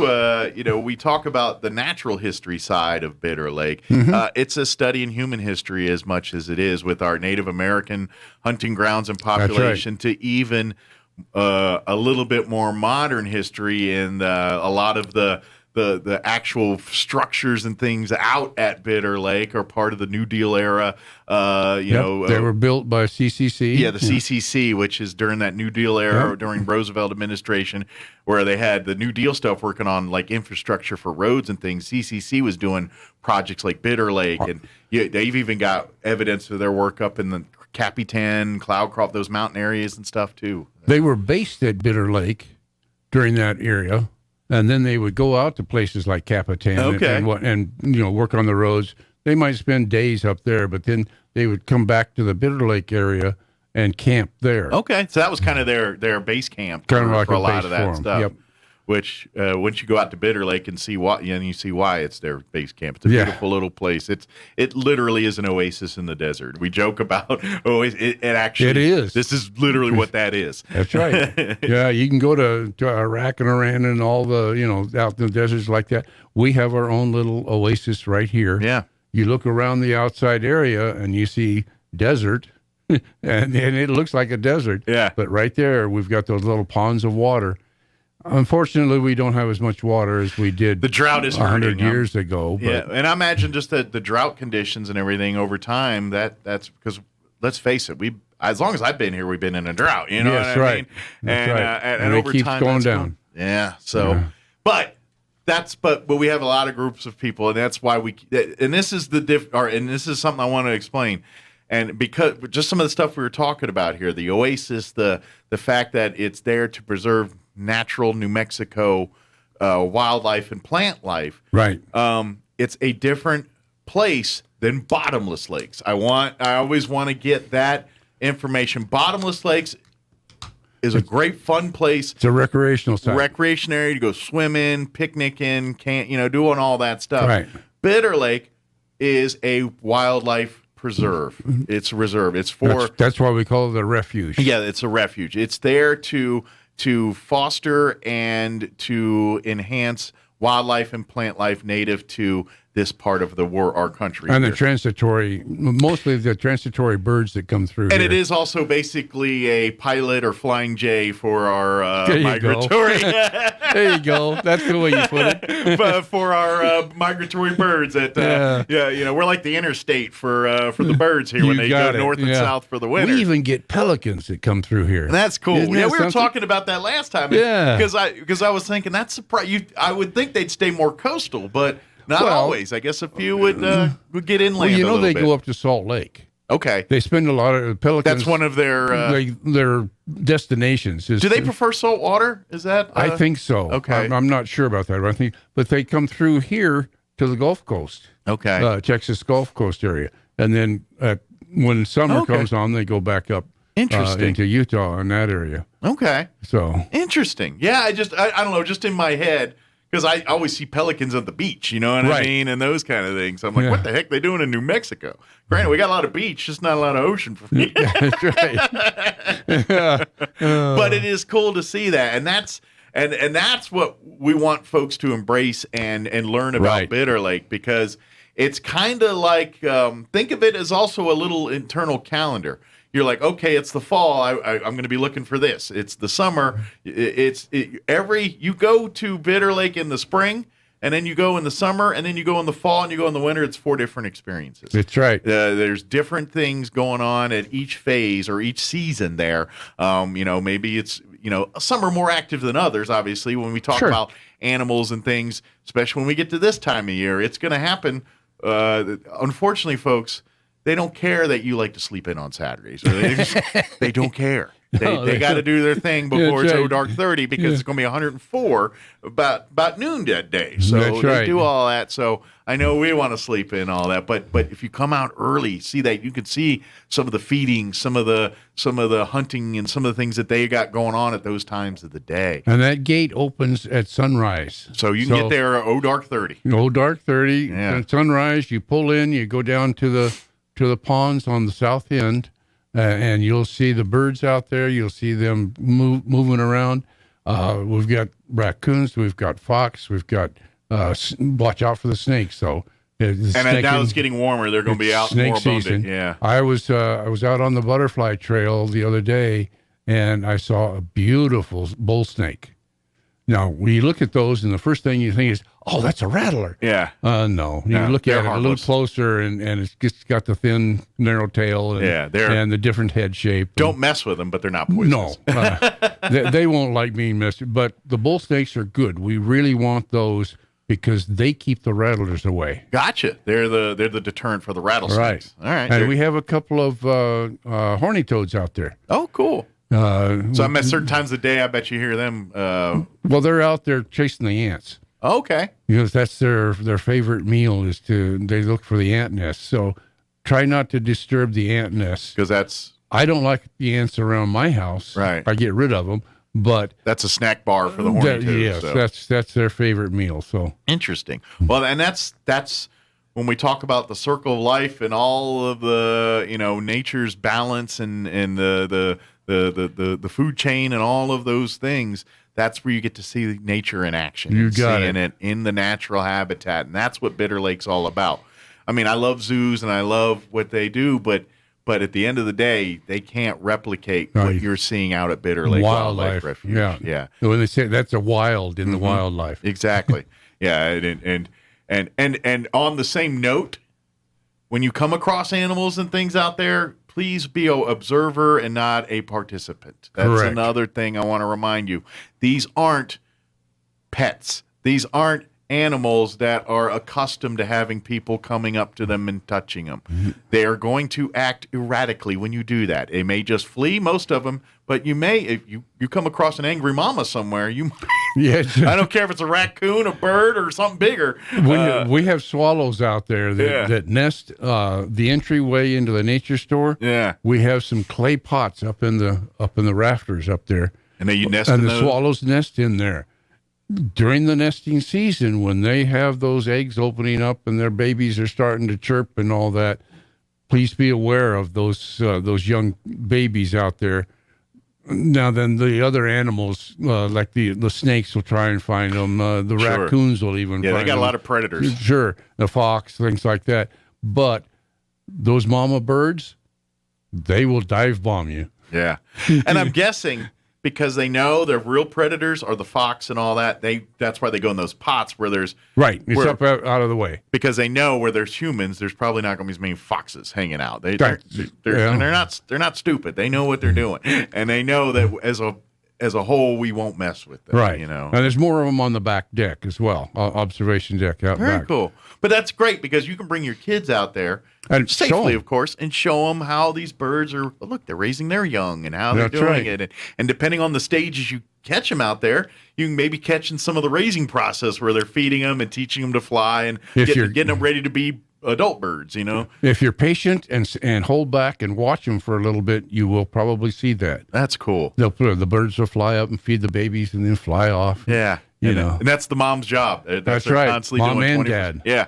They both do it. That's a full-time role. It's kind of impressive to watch that whole process and see it. Like, if you get bored, do like a YouTube video search of some of that stuff, and I'm sure they've got some time ones where they speed it up, and you see that whole process and see how cool that is, and then come experience it for real at Bitter Lake. We want to try and get some videos of the nature area out there and put it on our website. Okay. Now, we do have a website, it's the friendsofbitterlake.org. Okay. Friends of Bitter Lake is all one word. Gotcha. Yeah, it's the internet. Don't put any spaces or anything. Right. So is the point putting like a live cam at some point at some things? We might do something like That'd that. be We're cool. working on how we want to do that. Especially if you've got like a bird or something that's like about to, because you see that all the time at like zoos and things, like the eagles are about to hatch their young or something, and they put an internet feed, and you get people from all over the world watching those things. That's right. I'm thinking if you could find a couple of those nature and action type deals and see if you can somehow put a hidden GoPro in there and just let people watch that. Who knows? Maybe there's an eagle or something out there that's having young, and you could just happen to catch the right thing, or fox or something. Maybe it's mammals or something that we catch. We get some owls out there sometimes. See, that'd be cool too. Different, mostly the smaller ones, the sawweed or something like that. Yeah. And some of these little owls. The name just went away from me. I had it. It's the ones that go down in the gopher holes, live in the gopher holes. See? Yeah, I'm bad. It'll at come back it. to me in a minute here. About 10 minutes after we're done, you'll remember. Yeah, there you go. But yeah, so those are out there too, and we'll see some of those with the young. Cool. Every once in a while. See, this is why I want to get people out there and come see this. It's like I said, it's different than bottomless lakes. That's picnic and fun and all that. That's right. So, water fun. Definitely get your family and do some of that. But if you want to come and see New Mexico nature, see wildlife in action, see the beauty that is New Mexico, go out to Bitter Lake. I know everyone loves to head to the mountains, and I agree. Mountains are awesome. Love going up there. Especially during the summer. It's amazing. But instead of going west, head a little east to Bitter Lake and come check it out. It's right in your own backyard. Pine Lodge. Take about 9 miles and you're in there. Absolutely. Yeah. It's just up the road. And then it literally is a whole different world out there. Yeah. It's great. Now, a couple things we do want to put on people's radar. The biggest event that happens out at Bitter Lake Wildlife Refuge is their Dragonfly Festival. Dragonfly Festival coming up. That's a September staple. Always happens right around September 11th time frame. This year's again right around that time. I don't remember the date off the top of my head. I always remember it this way: the first Saturday after Labor Day. Gotcha. So right around that 10th. There's usually what it is. But 10th, 11th. I'll check it for you right now, but I think it's the 11th. Gotcha. Year. But and it's generally it's really the 10th. Okay. It's the big day is that Saturday, which would be the 10th. However, it really is a 3-day event because usually that Friday night they're going to have some stuff going out there. Usually do stargazing and usually have a couple little demonstration type stuff and things for people. Saturday's the all day where they've got the tours going. They got the booths going on. They've got the various vendors and all the fun stuff for everybody out there. If they do butterfly release, all that stuff, that's Saturday. But some people don't realize they offer tours on Sunday till about noon or so too. So if all the tours fill up on Saturday and there's a couple really good. There's the Dragonfly tour. There's the early bird tour, and then there's kind of there's 3, right? It's like a general, like one's on Dragonflies, one's more about the whole. Yeah, it's the refuge tour. Yeah, it's like a refuge tour. It's not focusing just on Dragonflies. Mostly the early bird tour gets most of that. Gotcha. Because we want to get them out. The early birds, we wanted to get them back to the places where we might still see some of those early animals. Gotcha, catching them in there. Getting ready for breakfast or whatever it is, yeah. So when they're just getting started. So that's the kind of stuff that goes on out there. Now, I know we were saying that's September. This is May still. What are we talking about here? Yeah. Now's the time if you would like to be a sponsor, if you would like to be involved in Bitter Lake. The Dragonfly Festival does not happen for free. However, you get to enjoy it for free. So if there's folks out there that would like to sponsor and things like that, we would love to have all these tours we're talking about. You have to sign up for them, but it doesn't cost you a penny to enjoy all of that. That's stuff. right.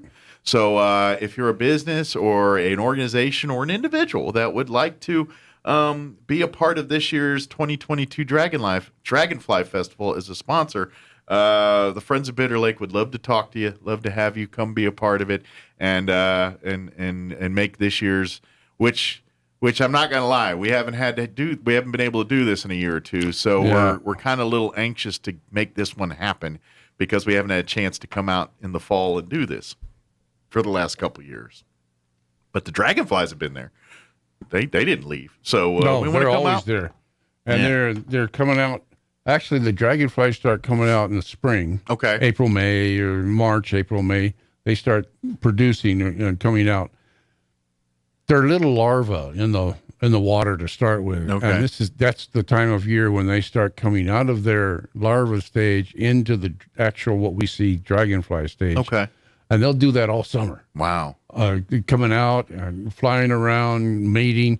They don't really, they'll eat, but their big thing is producing. Sex. Well, and are they like other insects where their lifespan is really a couple weeks or something like that? Or is it, it's not very long. Yeah. Once they've mated and done their thing during the summer, they'll die off. Yeah.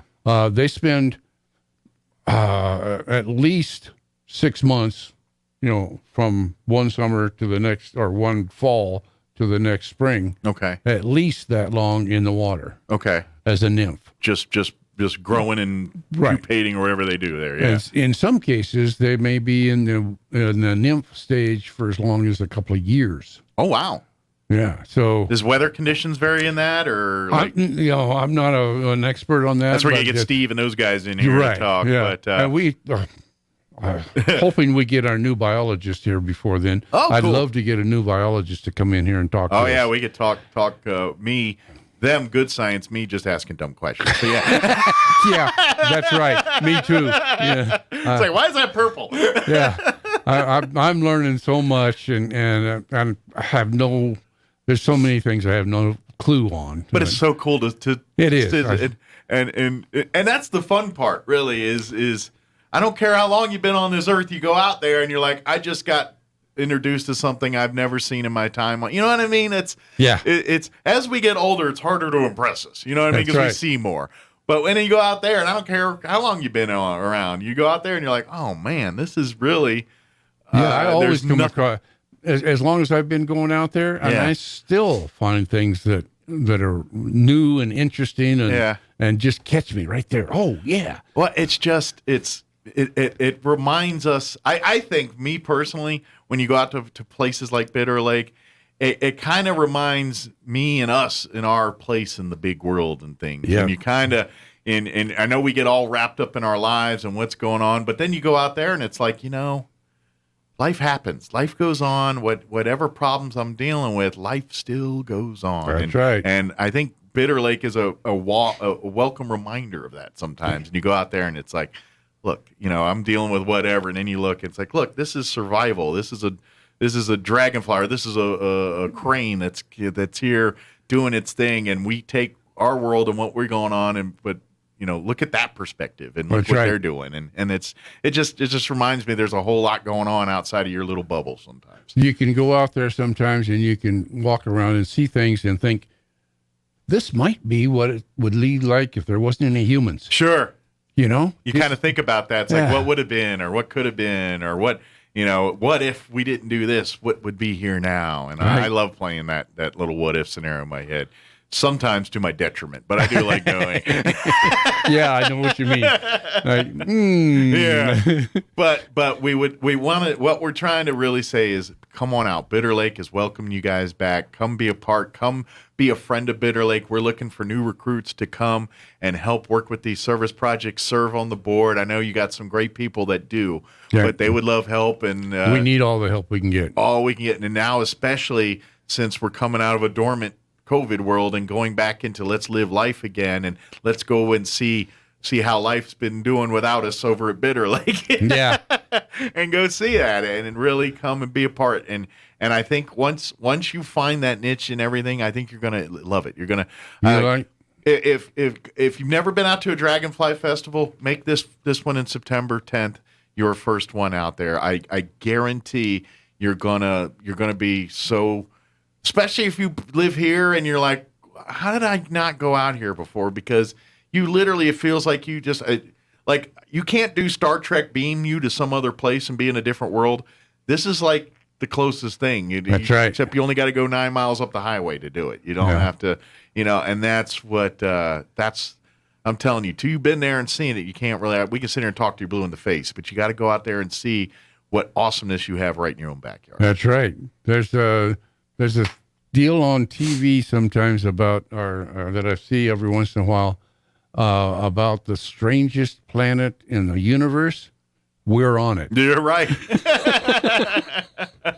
and if you love like the human history stuff, please talk with Steve and those guys out there about the. That's right.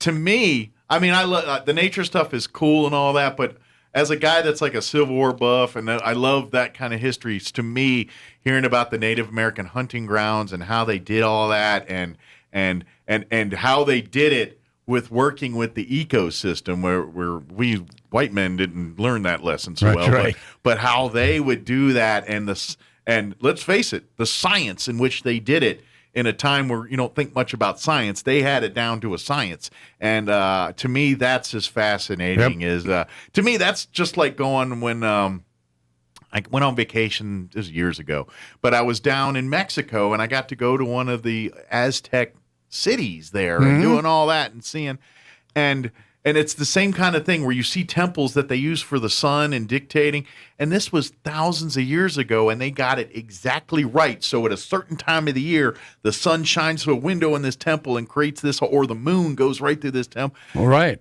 To me, that's so fascinating. And Bitter Lake and that Native American and the hunting and how they, to me, that's the same equal fascination to me to achieve momentous things without the technologies we have today. To talk about that to me, that is a testament in human beings right there, and showing that. And to me, I love learning about that stuff. So. It's funny how humans seem to go through cycles of education. The Native Americans learned all of this stuff, used it, then we kind of seemed to back off because we thought, our other technology is much far greater. Sure. And then we come back and we find out, hey, they knew something. They knew how to do these things.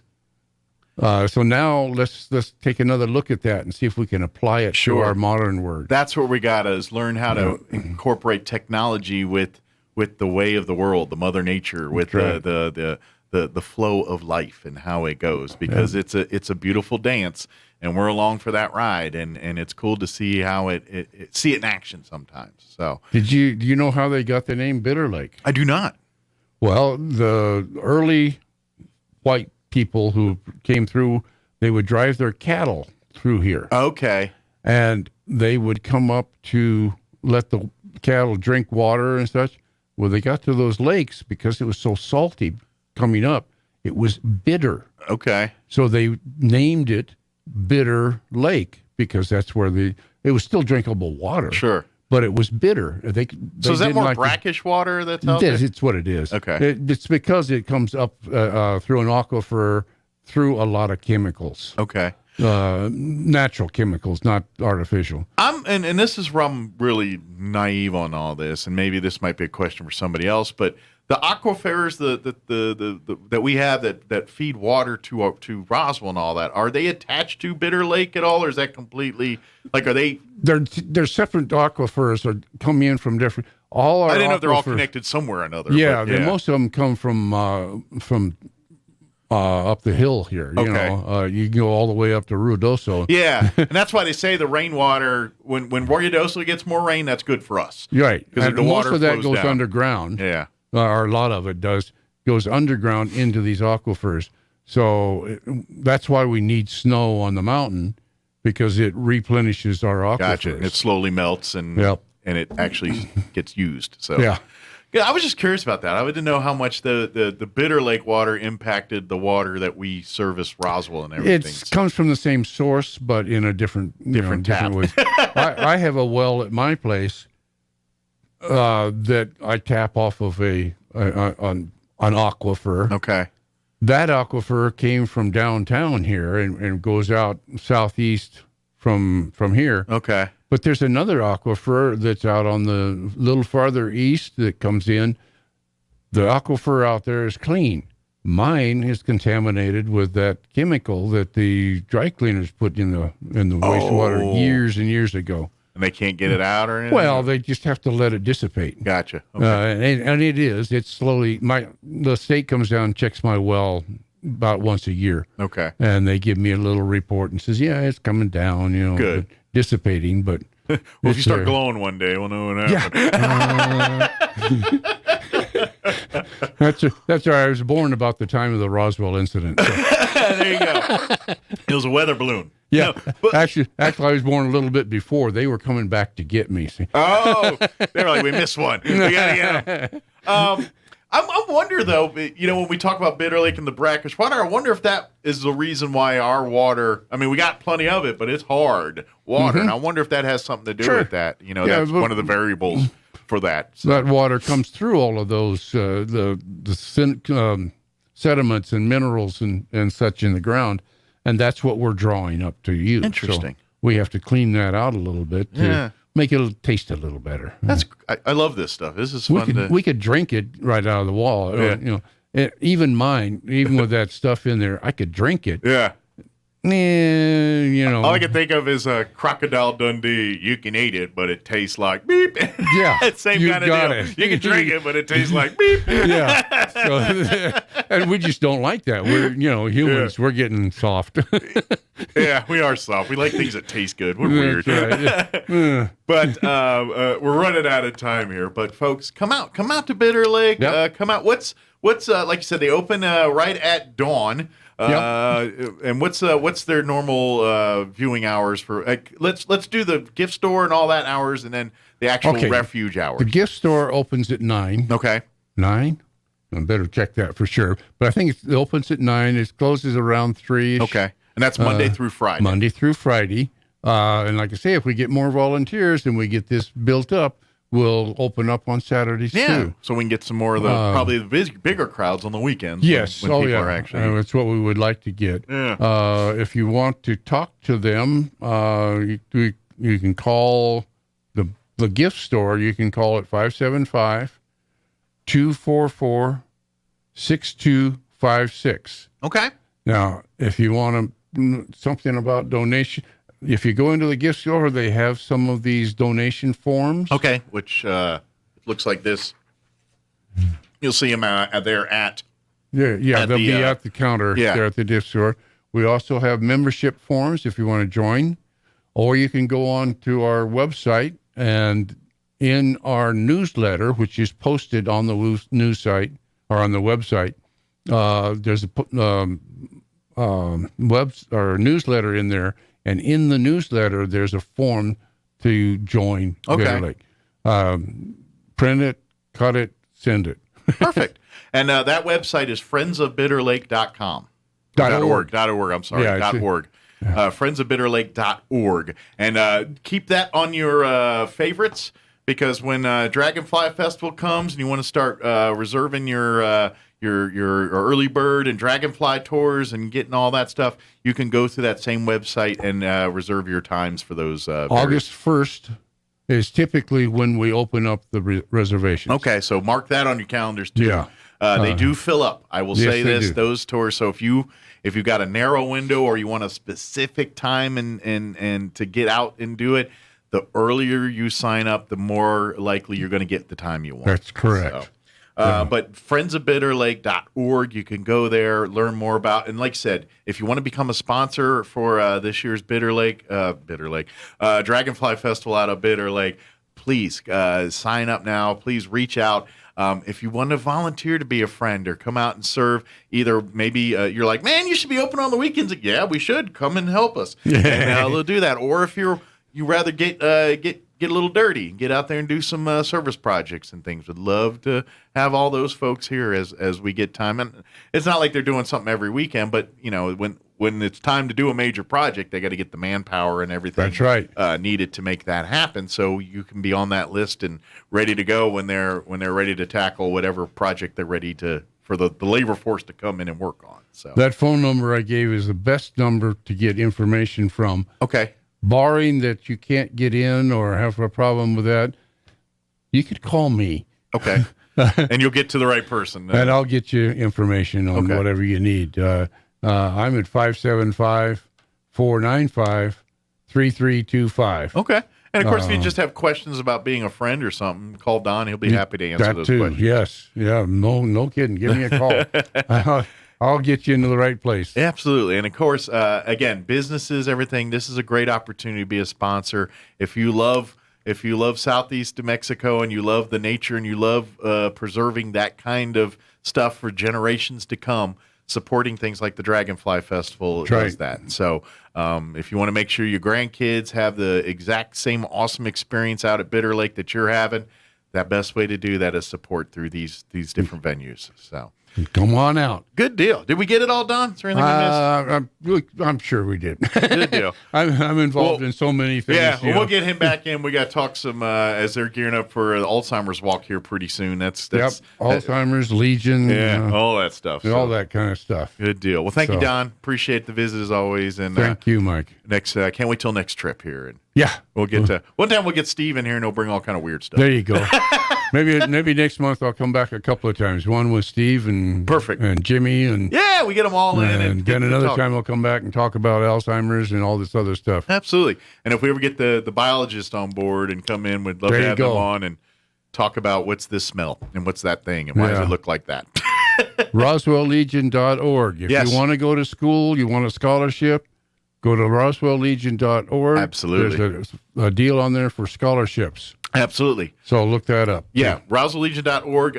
If you, and it's for STEM or first responder. So if that's the careers you're pursuing and you have a veteran connection, whether you yourself are a veteran or mom and dad or immediate family, that you qualify. So go. And it doesn't have to be your typical college. It can be a trade school. Yeah, anything. Yeah, it's just, if it's secondary education from an accredited place, then we'll work it out. Then we'll make it happen. So good deal. Well, thank you, Don. Thank you. We'll see you next time. Don't work too hard. I know.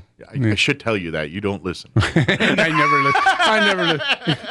If I'm not doing something, I get nervous and agitated. That's where the trouble starts. You got it. Well, thank you, Don. Thank you, Mike. It is 8:56. Quick break before news. Don't go away. This is a nasty little termite. It loves nothing better than to eat your house, your subfloors, your walls, around your windows. And then they swarm around, taunting you. We're eating your house. We're eating your house. You'd like to kill them, wouldn't you? But you don't want trenches dug around your home, and you don't want holes in your foundation. That's where Dow AgroSciences and the Centricon Termite Colony Elimination System come to the rescue. The same system that protects the White House can help protect your house. An authorized operator strategically places Centricon stations around your house and then carefully monitors them for termites. If they're found, a professional inserts bait tube devices. The termites take the bait and they die. I feel like I'm dying. Kind of like that, only a lot more effective. In fact, Centricon is proven to eliminate the termite colony. Termites are gone with Centricon. No more colony, no more problem. Visit Centricon.com. Call Bob Reed Pest Control today for all of Southeast New Mexico. 575-623-5344. The Wheels of Fortune savings event is on now at Roswell Nissan with prices slashed across the lot, like a 2016 Ford Escape priced under $17,000 or a 2012 Infiniti G37 under $15,000. Get a trip to Vegas and spin the wheel to win just for stopping by. A Home Depot gift card with a test drive and a toolkit or grilling kit with any purchase. And register to win a $400 Visa gift card to be given away May 28th at 1 p.m. Spin in and save this month at Roswell Nissan, 2111 West 2nd. You know what happens in the spring. It's cleanup time. And AC&B, HF Sinclair, Navajo Refining, and the Boy Scouts are at it again to help clean up our community. The Scouts will come to your house and haul off items that you need to dispose of and have no way of hauling. The dates for pickup are May 28th, June 4, and June 11. Just call 575-513-0143 and let me know when, where, and what. Take advantage of this free service and let's make Artesia clean and beautiful. J Block for governor. J Block, conservative, veteran, leader. J Block is the only choice to stand up and defeat Michelle Lujan Grisham. Mr. Block is a veteran of combat, serving in Afghanistan, a nuclear commander, and winner of the New Mexico State Republican Convention. As an America First conservative, Mr. Block has turned blue seats red and has never lost a race. Mr. Block will end the madness in Santa Fe once and for all. He's not a weatherman. He's not a rhino. J Block is a conservative, veteran, and a leader. Vote June 7th in the Republican primary. Paid for by Friends for J Block. Here's a Mornings with Mike Winters fun fact. The U.S. Treasury once considered producing donut-shaped coins. They instead decided to go with coin-shaped donuts. Here's Mike Winters. And we're closing in on 9 o'clock. Stay tuned next hour. Elliot Rodriguez with Loan Depot going to join us about 9:15. And he always comes in and gives us great home buying advice for folks out there, especially first-time buyers. So that's next hour. You're listening to 106.5 Roswell's Talk FM, KEND, or Roswell, New Mexico. This hour from townhall.com. I'm Rich Thomason. United in their grief, hundreds turned out last evening, a vigil for the 21 shooting victims in Uvalde, Texas, tears and prayer at the candlelight gathering. On my behalf of my family, our church family, and of course the rest of the churches and local churches, we want to let you know we're praying for you. We want to express our most sincere condolences to those who have lost loved ones. And we want you to know that we remember you each and every day.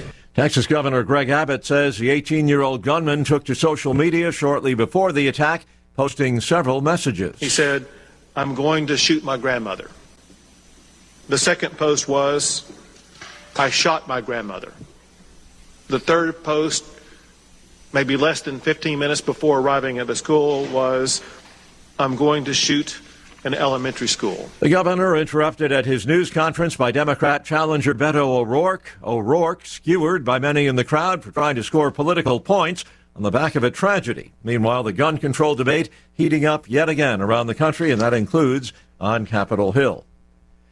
Russia doubling down on Ukraine. Lawmakers in Moscow have passed a bill to bolster Russia's army, which is fighting an intense battle for Ukraine's east. 3 months into the war, Russian rockets are pounding towns in the industrial Donbass region. That's correspondent Charles Deladesma reporting. The government's weekly jobs report out this morning. It has the number of people applying for unemployment benefits falling by 8,000 last week, the number dropping to 210,000. A rally rolls on Wall Street this hour. The key average is sharply higher. The Dow is up 481 points. The Nasdaq ahead 243 points. It's a gain of just over 2%.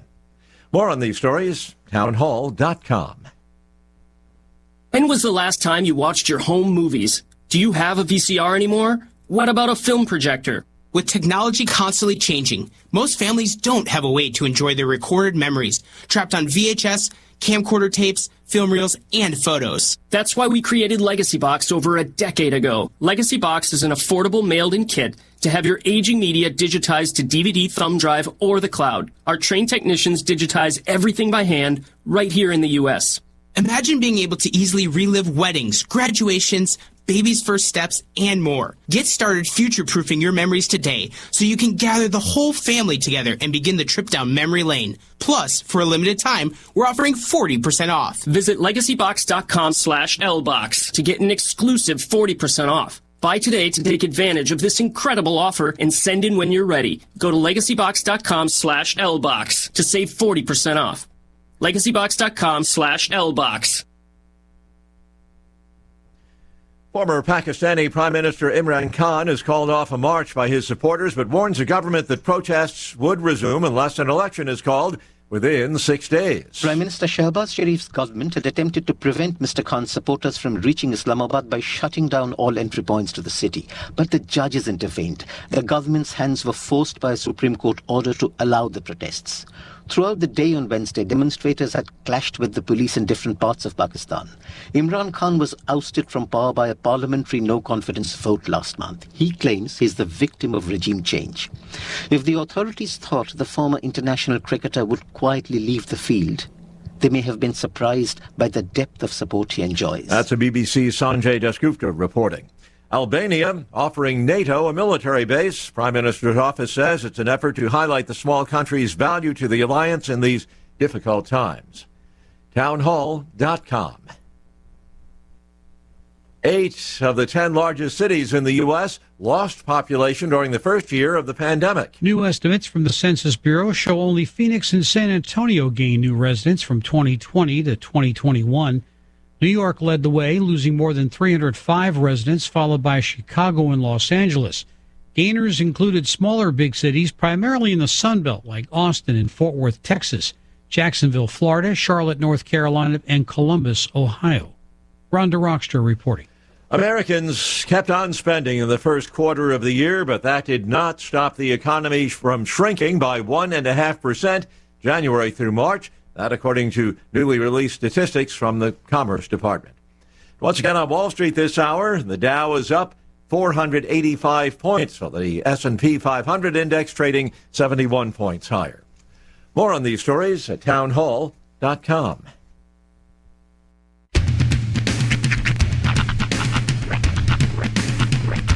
What in the wide, wide world of sports is going on here? I promise you, whatever scum did this, not one man in this force will rest for 1 minute until he's behind bars. Now let's grab a bite to eat. Yeah, come on. I feel the hot wind on my shoulder and the touch of a world that is older. I hit the switch and check the number. I leave it on and then I slumber. I hear the rhythm ringing through it. Flamenco guitar and cumbia music. I hear the talking of the DJ. The devil witch and what does he say? I'm on a Mexican radio. I'm on a Mexican radio. Broadcasting live from high atop the J.P. White Building in downtown Roswell, New Mexico. It's Mornings with Mike Winters on 106.5 Roswell's Talk FM. Is that what I sound like when I talk? Now, here's your host, Mike Winters. And good morning. It is 6 minutes after 9 o'clock. Welcome to hour number 3 of Mornings with Mike Winters, right here on 106.5 Roswell's Talk FM. Buenos Thursday, everybody. Indeed. Thirsty Thursday, if you will. Yeah. I know there's kids chomping at the bit. They're thirsty. Yeah. Thirsty Teachers for summer. Chomping at the bit. Yep. By the way, probably not so much. I don't know if she listens. Well, I know she's not listening right now because she's in class, but I know that some of her colleagues listen. Miss Shauna Herring and things. My kids' teacher, Miss Robin Carlton, is getting married this summer. Congratulations. To Principal Kyle Alsop. Oh, yeah, nice. She's been sharing the hashtag almost an Alsop, which I love. So big ol' shout out to Miss Robin and congratulations. I told Rhiannon to tell her congratulations today. So I said, now, tell her you're almost an Alsop. So now all the students are going to have to learn her new last name in the fall. Well, see, no, because we all call her. Everybody calls her Miss Robin. Okay, so Yeah. then it doesn't matter. Nope. Matter of fact, I was about 6 months into her class before I learned that her teacher's actual last name. I'm like in Miss Robin's class. Yeah, you know how you just call something all the time, and then you just forget. Oh yeah, there is a other name, and right? Yeah, it's like, well, do you know something? Well, I just know him as this. I've just been Miss May for my whole life. I don't know her actual last name was Anamana Ding Dong. Well, good. I had to wait for the music to stop because I have to show you something. Okay. I don't know if this is my favorite thing on the internet ever. All right. It's definitely my favorite thing on the internet right now. And you're showing it to me. I'm going to show it to you. I'm going to play it for you and the people with no context whatsoever. I just want you to listen. All right.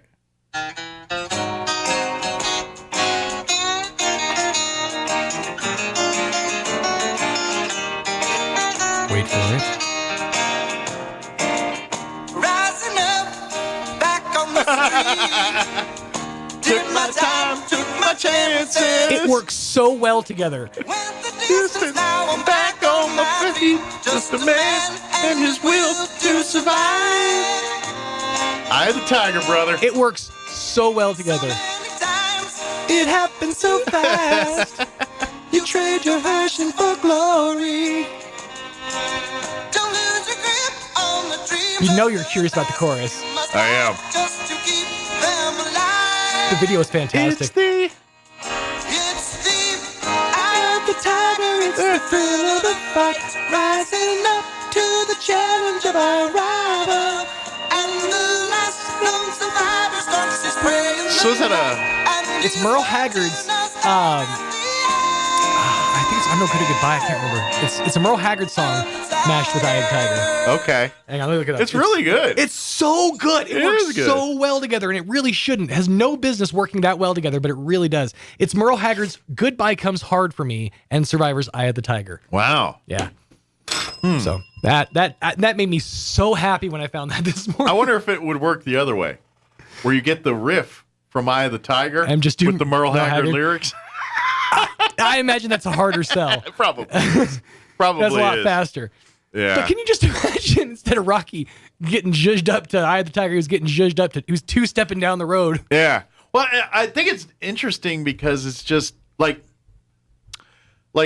heavy metal. What it reminds me of is you hear a lot like Metallica and some of those songs. They get redone by like a bluegrass or there's a band Hayseed Dixie that did AC/DC songs. Or Celtic. I've even heard like Celtic groups that they'll redo, and it sounds amazing. Right. But I think that works because Metallica and metal music, it's got roots in classical.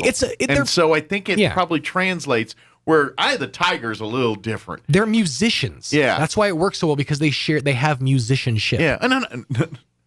And was a Survivor? Who did the Eye of the Tiger? Survivor. Yeah, Survivor. Yeah. I'm not trying to discredit their musician abilities. Please. But it's not stemmed the same way Metallica and those metal songs are. Like I said, that's got more classical music. But I'll tell you this: if Bach and Beethoven and Mozart were alive today, they probably be Metallica fans, because that's kind of what those roots come from.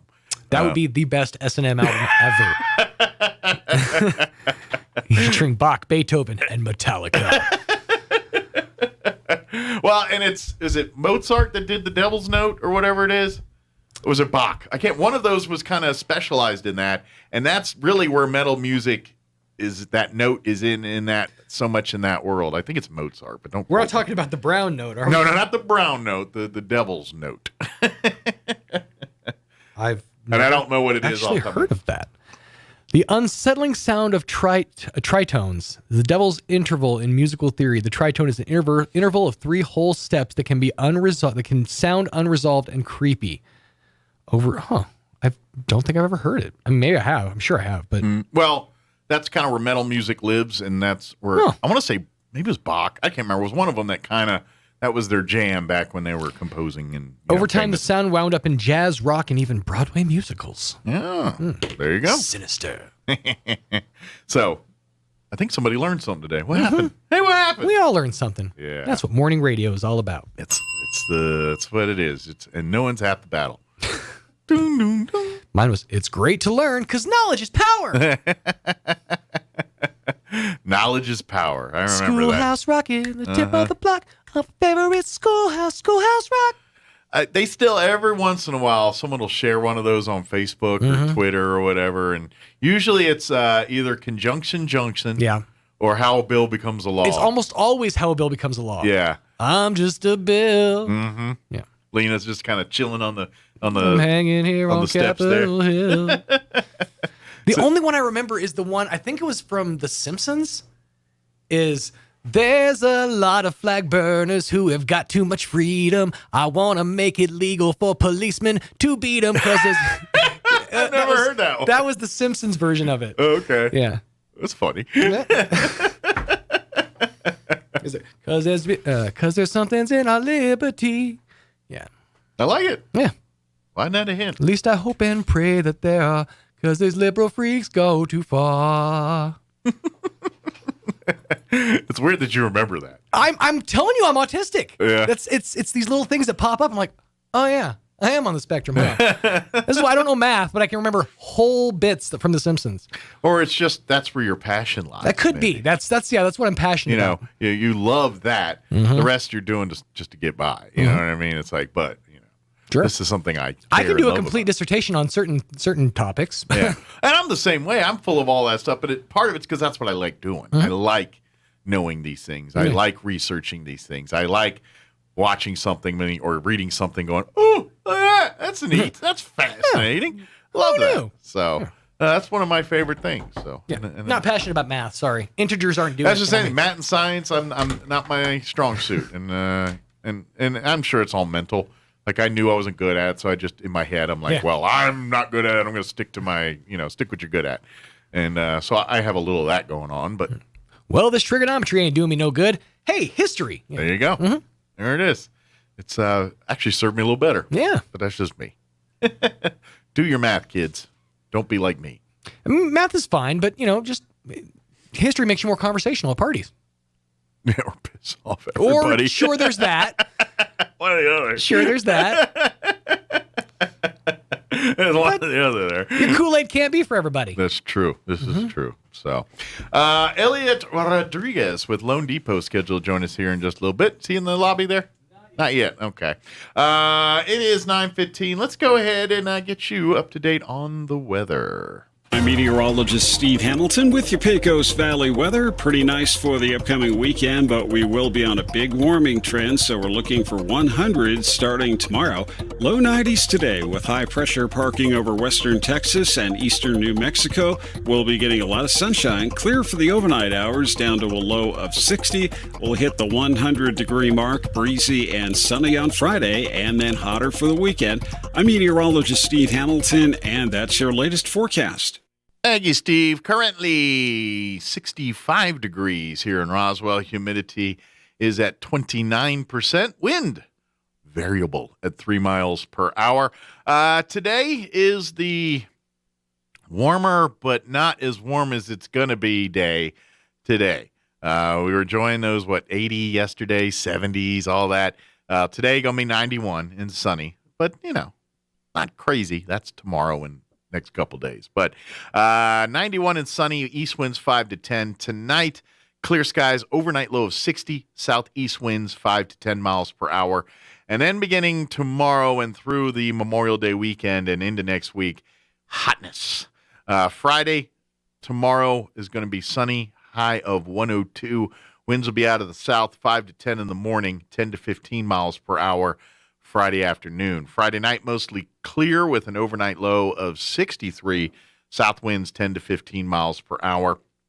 Saturday, we're looking at a high of 104 with southwest winds 5 to 10 early. Later in the day, increasing 15 to 20, gusting as high as 30 miles per hour. So breezy and hot for Saturday. More of the same for Sunday.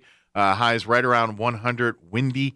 And then for your Memorial Day on Monday, sunny and breezy with a high right around 100. And it looks like Tuesday of next week, we're going to be 98.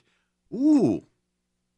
Wednesday, they're throwing in a 30% chance of thunderstorms next week. Hopefully that sticks around and amounts to actual some rain. That would be nice. So we'll see. Cross your fingers. But got to get through the hot spell here first, beginning tomorrow.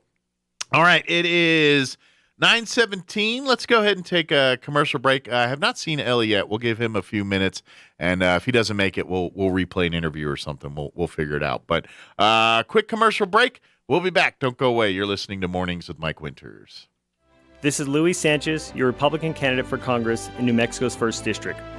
I grew up in Albuquerque in a small little trailer in the South Valley and was the first person in my family to go to college and live the American dream.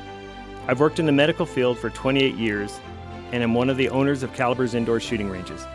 I'm running for Congress because I see that American dream slipping away from the next generation. Socialists like Melanie Stansberry and AOC have inflation out of control in this country, and we have the highest unemployment rate in the nation. And those radical socialists won't stop until our country is ruined. In Congress, I'll uphold our conservative values, fight for all of our freedoms, just like I did when the governor tried to shut down New Mexico's small businesses. I am asking for your vote early or on June 7th. I'll work hard to protect your constitutional rights, secure our elections, and fight for real immigration reform to secure our borders. It's time to take our state and country back. I'm Luis Sanchez, and I approve this message. Paid for by Sanchez for New Mexico. You know, there's something magical about homegrown tomatoes. Watching the plants grow, seeing the blooms pop, and then picking a big, ripe tomato and slicing it up on a sandwich. Hi, this is Jim Gill. Here at Roswell Seed Company, we have some of the prettiest tomato plants that we've ever seen, just waiting for you to make the magic happen. We have some good-looking pepper plants, too, and the geraniums will be coming along soon. So you say tomato, and I'll say tomato. Come and get your plants at Roswell Seed. No, I'm not going to say tomato. Nobody around here says tomato.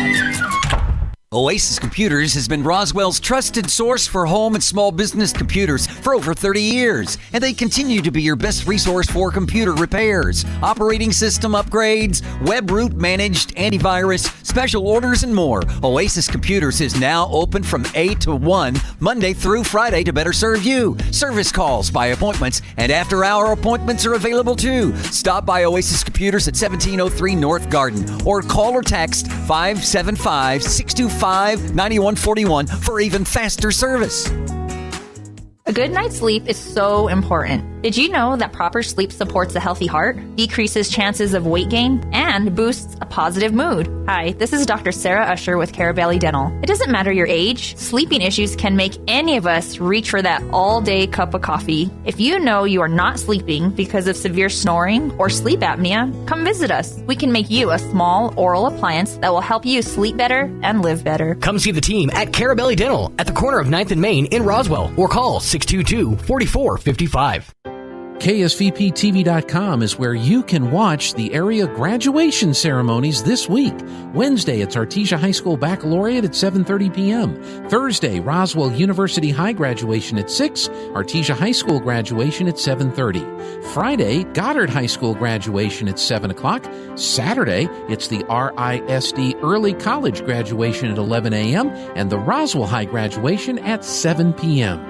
If you can't attend or have friends and family members around the country or around the world, make sure they log on to ksvptv.com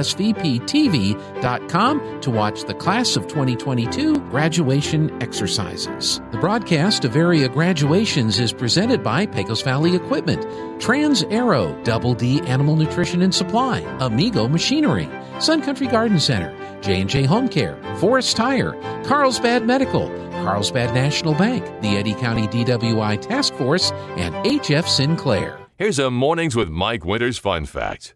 Due to extreme pressure and weather conditions, it literally rains diamonds on Neptune and Uranus. Stop snickering because I said Uranus. Here's Mike Winters.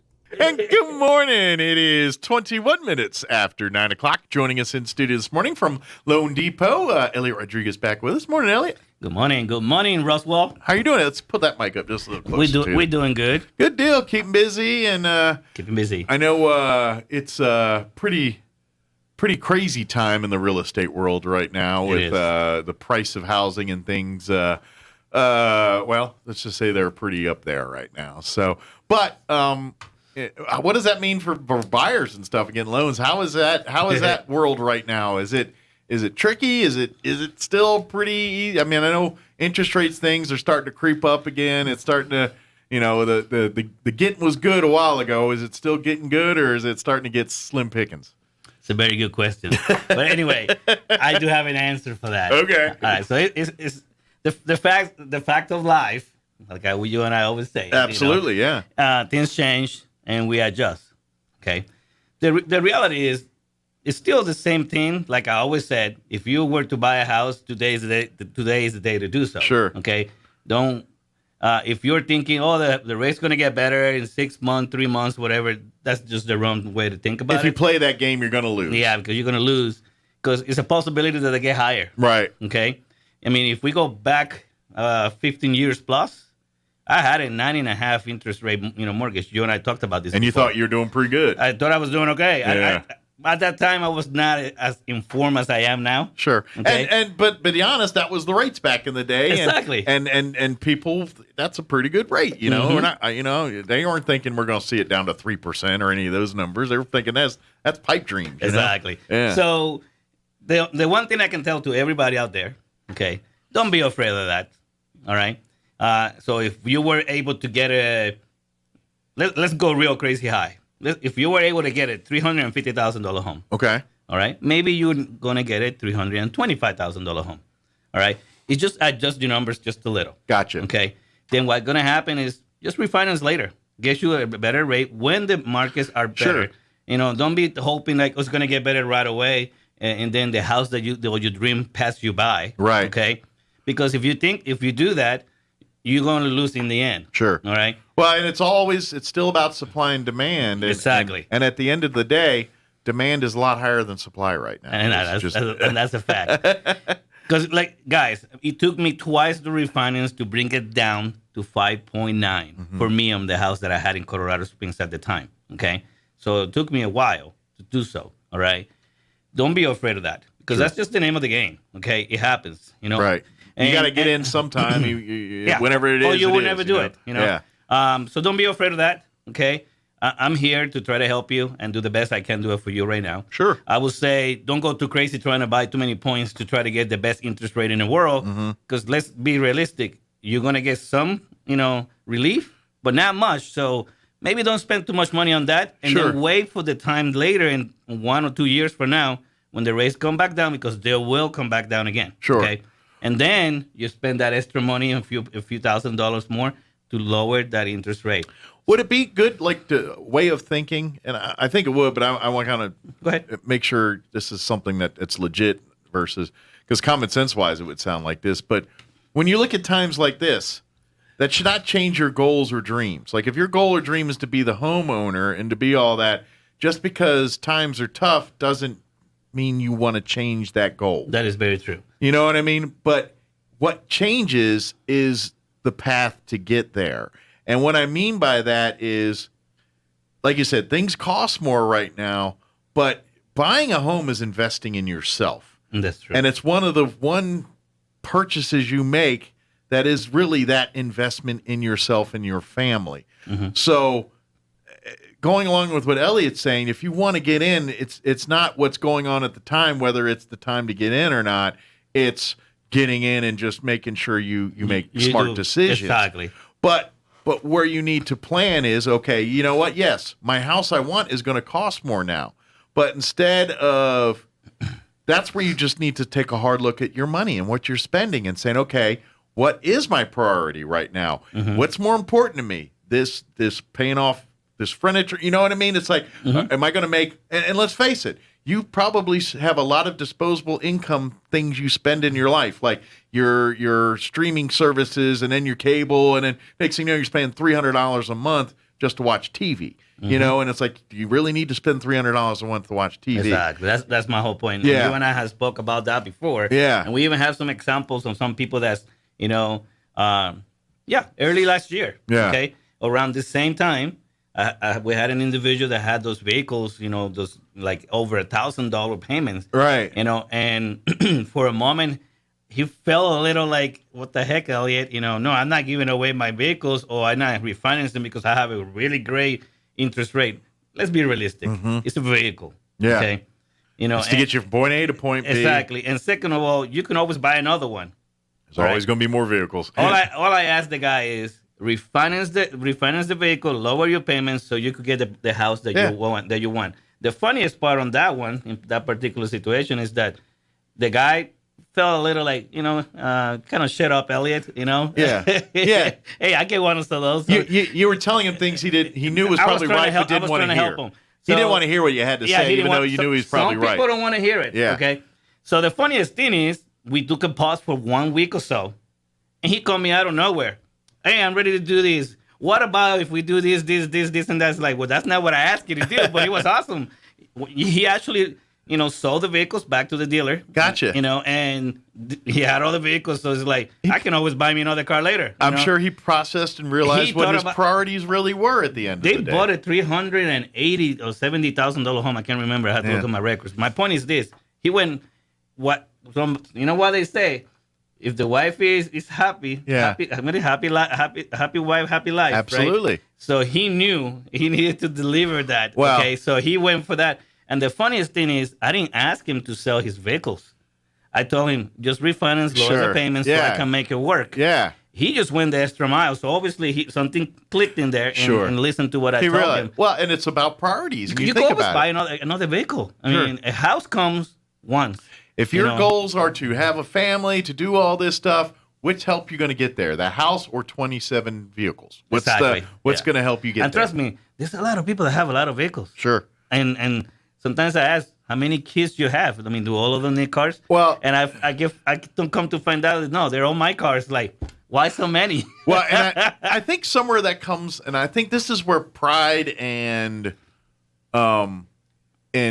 just your public image of what you want to present to that's people. Possible. Yeah, and so we put stock in things like cars. And so when people say, well, I got a Mercedes, I got 4 cars, they think that is a measure of worth and wealth. And that's probably true because I've been in places that a person has like a 1,000 or a 12. I mean, I got a guy from Clovis that called me not too long ago and told me, I want to do this, and that, making good money. Yeah. And then when I come to see, he has like 3 vehicles.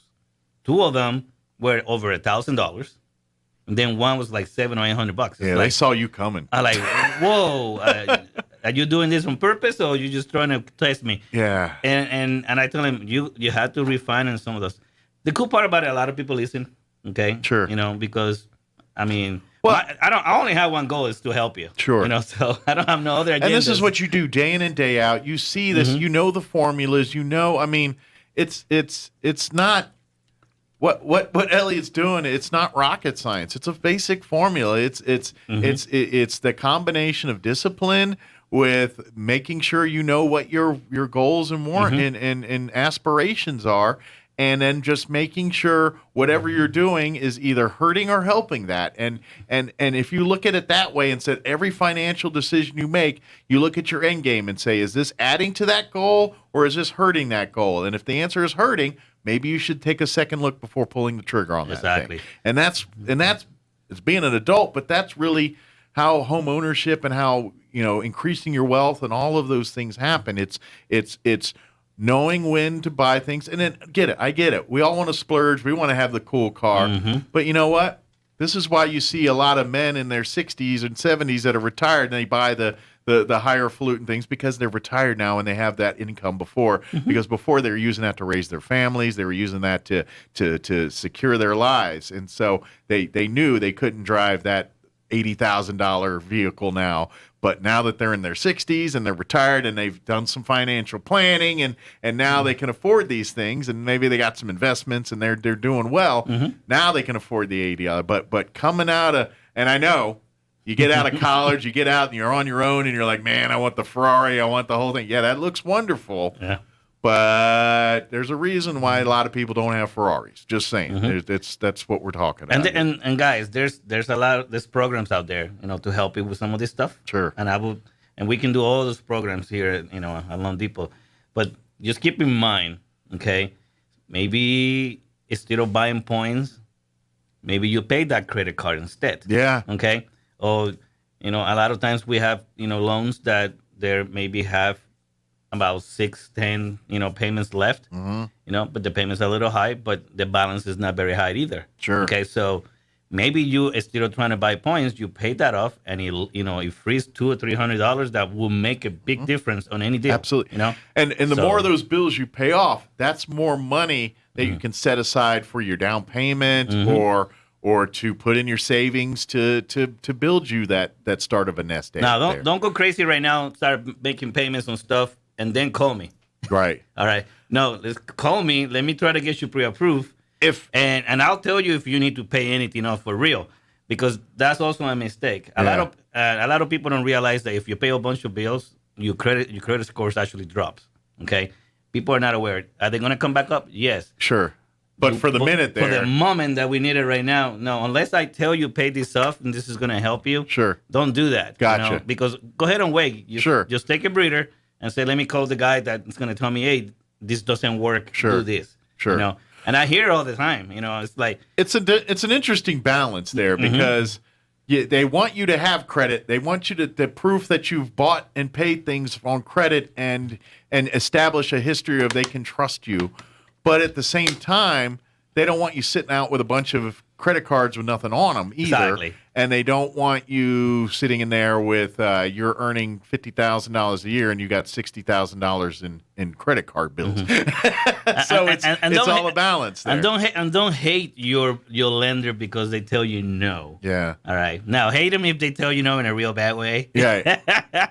But I don't usually tell people no. I tell them people, okay, we need to do this to make it a yes. You're like, you're not a no. You're like, it's not available today, but in X amount of time, do this, this, and this, and it will be available. Well, Captain Kerr's my hero, dude. Yeah. I don't believe in no-win situation. There's a way to do everything. This is the Kobayashi Maru or whatever it is. There's always a way to do it, and I believe that strongly. Okay, my old boss used to be like, well, you cannot do that. Like, okay, well, I'll prove you wrong every single damn time. So that's okay. I'm going to continue doing that then. Watch me. But the thing is this. You have a box. And if you don't fit in the box, sometimes all you need to do is take the stuff out of the box, fold it the right way. Sure. Put it right back in there. And it all fits. And it all fit. Yeah. Okay? That's a military thing, Absolutely. Fold and cream. So the point is, there's always a way to get it done. If you follow my guidelines, follow my lead on what I'm telling you. Sure. Okay? And just provide me what I need from you. Sure. All right. Just look at me as an attorney. I can go and fight for you, okay, and get that juror to say yes about your situation. Sure. If I can prove what I'm saying to them. Sure. Okay. Well, and at that the is end of exactly the same way that I do every single day. And at the end of the day, you're in their corner. Exactly. You want the same thing they want because of course. That's my only agenda, to help them. Because once you get them in there and doing all that, they're going to be happy. And once you've given them the path to that, and you help them and make sure that they stay on that path, then they're going to see that fruit. And that's. And it's one of those things, I don't care where you're at in life, it's never too late to learn those lessons. Mm-hmm. And unfortunately, when it comes to finances, there is that bit of embarrassment, that bit of, I don't want to look like I can't afford my car. I don't want to, there's that whole thing. But at the same time, we've never been given the education on, when to do these, when to pinch the pennies, and that's where Ellie can come in and go. So if you're first early stages of you saying, it's time for us to think about buying our own home for the first time. Correct. Before you download the Zillow and Realtor.com apps, before you call Get yourself approved. Yeah, before you call the real estate agent to say, let me go look at some houses, you need to call Elliot and say, okay, I'm interested in buying a house. Look at my finances. What can I afford? What should I be going for? And then Elliot will say, dude, we can get you approved for $400,000 or $100,000 or whatever it is. And then he'll have the conversation. I can get you approved here, but if you want your payments to be here, you better look for a house at this price range. Exactly. So in the end of the day, it's still the consumer's choice. Yeah. Okay. Loan Depot is strong. There's a reason why I came here. I did my research. Okay. Anybody out there that wants to check it out yourself. Sure. Okay. And they're a public company, so you can see what they're doing. Absolutely. You can see their books. You can see their numbers. And trust me, what you're going to see and what you're going to find is going to be very positive. Good deal. That's why I'm here. Yeah. Okay. So, they're number 2 in the United States right now. Okay. So, number 1 was not here in town. And then we're not going to bring something in here. Plus, their whole entire package and how they're set up, not different. It doesn't go with my the way I am. Gotcha. You know what I mean? And we talked about this. Yeah. Because I remember, I think it was last time we were talking about Loan Depot, and it's a company that literally got started by a bunch of private people and said, yeah, they know. I'm tired of the loan game. We're going to make it something that we like, and that's what they've done. Yeah. And they're so strong. Just for general information, HELOCs. You remember HELOCs? Mm-hmm. Okay, you go to a bank, see if you can get a HELOC nowadays. You still can, but it's a pain in the neck now. Okay. Yeah. Guess what? In July, the middle of July, we're coming out with a HELOC. Nice. All right. So for those people that want to maybe refinance, we still can refinance for you, depending on the situation. If it doesn't sound to be a fit, situation for you, Not guess the cards. what? We got the HELOC now too. Okay. So we got different things. Okay. We number 1 in the United States in remodel loans. That's huge. Interesting. Okay. And even VA people can do remodel on their homes. Now, this is not only on we could do this on purchase, we could do this on refis. So either way. Got you covered. All right. Now, remember we're talking about demand. You know, the products in the market right now, there's not enough. Okay, there's not enough homes. There is. That's true. For those guys that are listening out there, you got two choices. You could still sell it. Somebody can buy it and fix it at the same time, or you could refinance it and fix it. All right, and then sell it. So this is going to help the market to kind of balance out a little, if you may. Gotcha. Right? Because people need that out there, and it's not the typical, remodels that we did when I was in different places. This here is totally different, which is very amazing. So I'm looking forward to do some of those. All right, because it's a lot easier and a lot better for the borrower, and less restrictions than some other places have. Nice. Get them done. So I love that part. Sure. So because I had a bad moyo with those here in town myself when I was at different places. Gotcha. I was like, well, that's impossible to get them done, and now I'm seeing the light. It's like, oh, good. Now I see. So how come it was like that over there? Everybody got their different, things. Well, it's like the concept comes out, and then there's the pitfalls, but then someone else figures out how to get to negotiate to a better situation, or to get rid of the pitfalls, and then it's one of those things. It's just evolution has probably gotten it a little better. And remember, Loan Depot, they're strong in technology. Okay, absolutely, they do a lot of online, I believe, because I want to say I'm still the baby on the company, if you may, because 5 months only. I don't know if I'm already crying yet, but the point still stands is that the company is solid. Yeah. Okay. The company got the technology, but they thought about something very important, because this, the number one company out there is all technology only. Sure. Okay, and the call centers. They just say, you know what? We need food soldiers.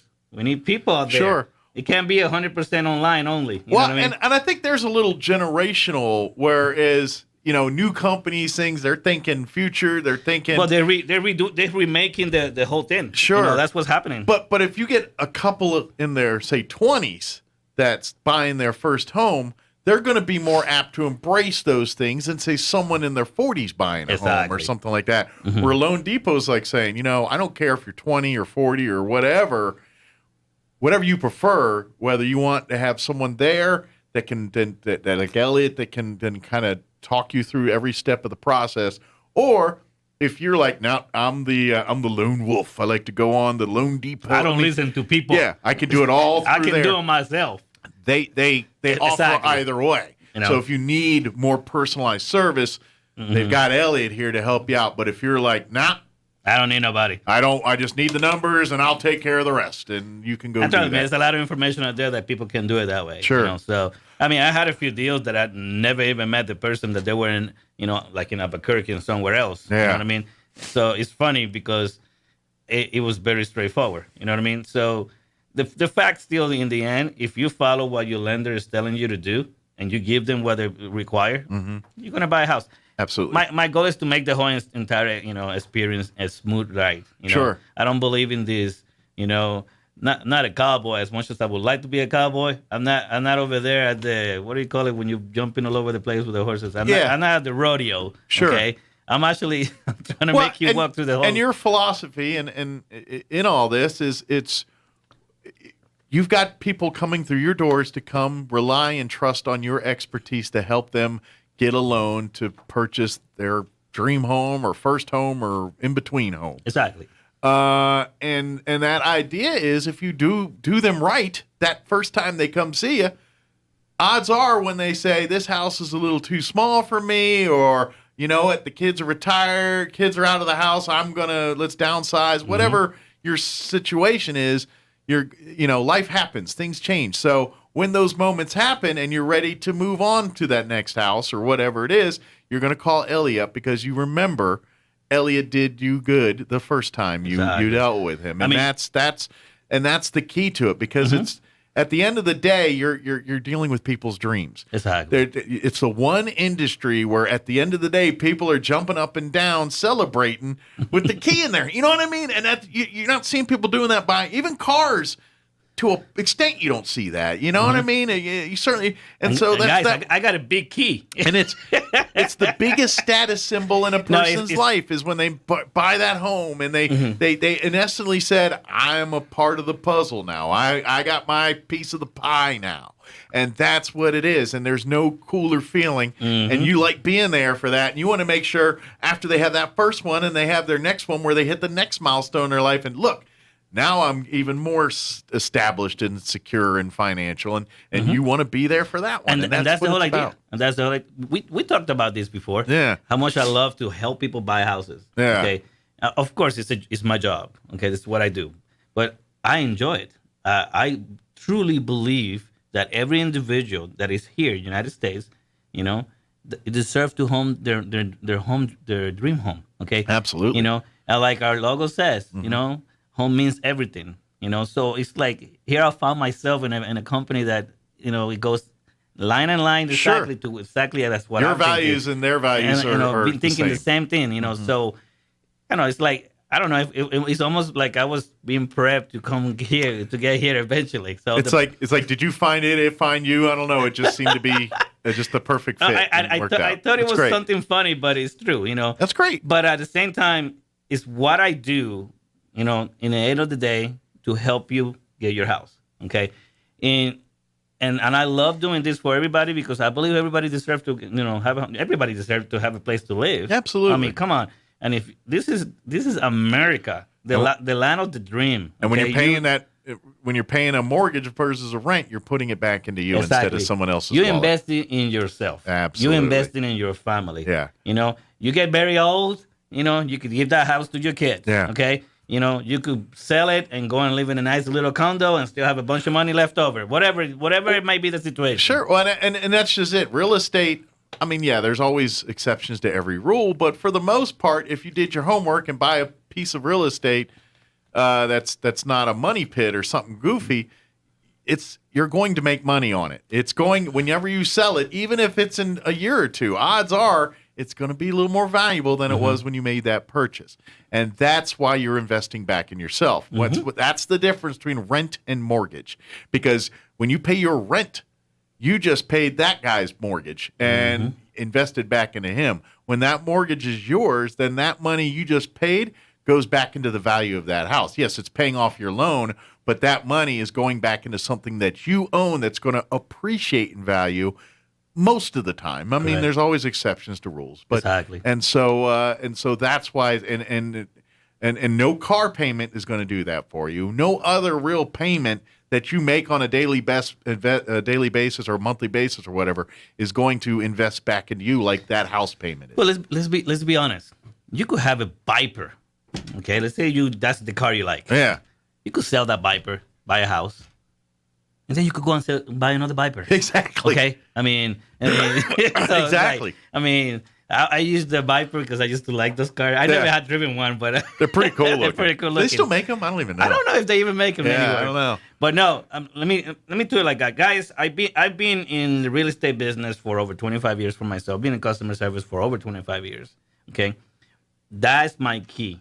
Customer service, to take care of you. Okay, you know, you don't work for me. I work for you. Yeah. Okay, it's very important because I think some people in my business, they kind of tend to forget that part. Well, okay? and I think part of the thing too is that because at the end of the day they need the approval to get, so they kind of look at you as like an authority figure, like do what he says or I won't get approved. Exactly. And the numbers, but it's the other way around. Really, yeah, the numbers dictate where you get approved. Elliot's going to be the guy that's working for you to try to make sure you meet the numbers.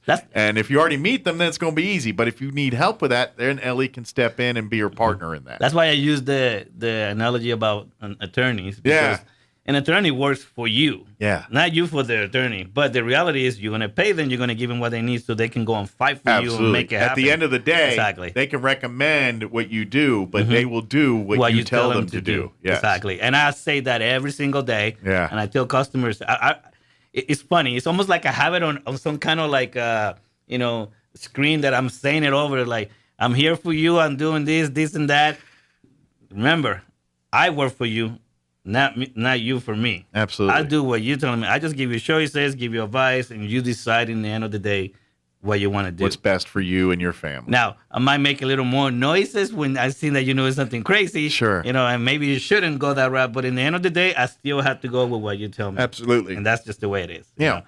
But no, to answer and going back into what we started in the beginning, yes, don't be afraid of buying houses because the market's still happening. Homes are selling. The market's still going up. Okay? Gotcha. I see a little stability as far as like prices going up and down in the homes. I seen some stability on the interest rates as well. Okay. This past week, the interest rates got a little better, but the funniest part is, and you start listen to us, your lender, when we're talking to you. Don't just listen to what the market and TV are saying. Gotcha. Okay, because let me tell you something.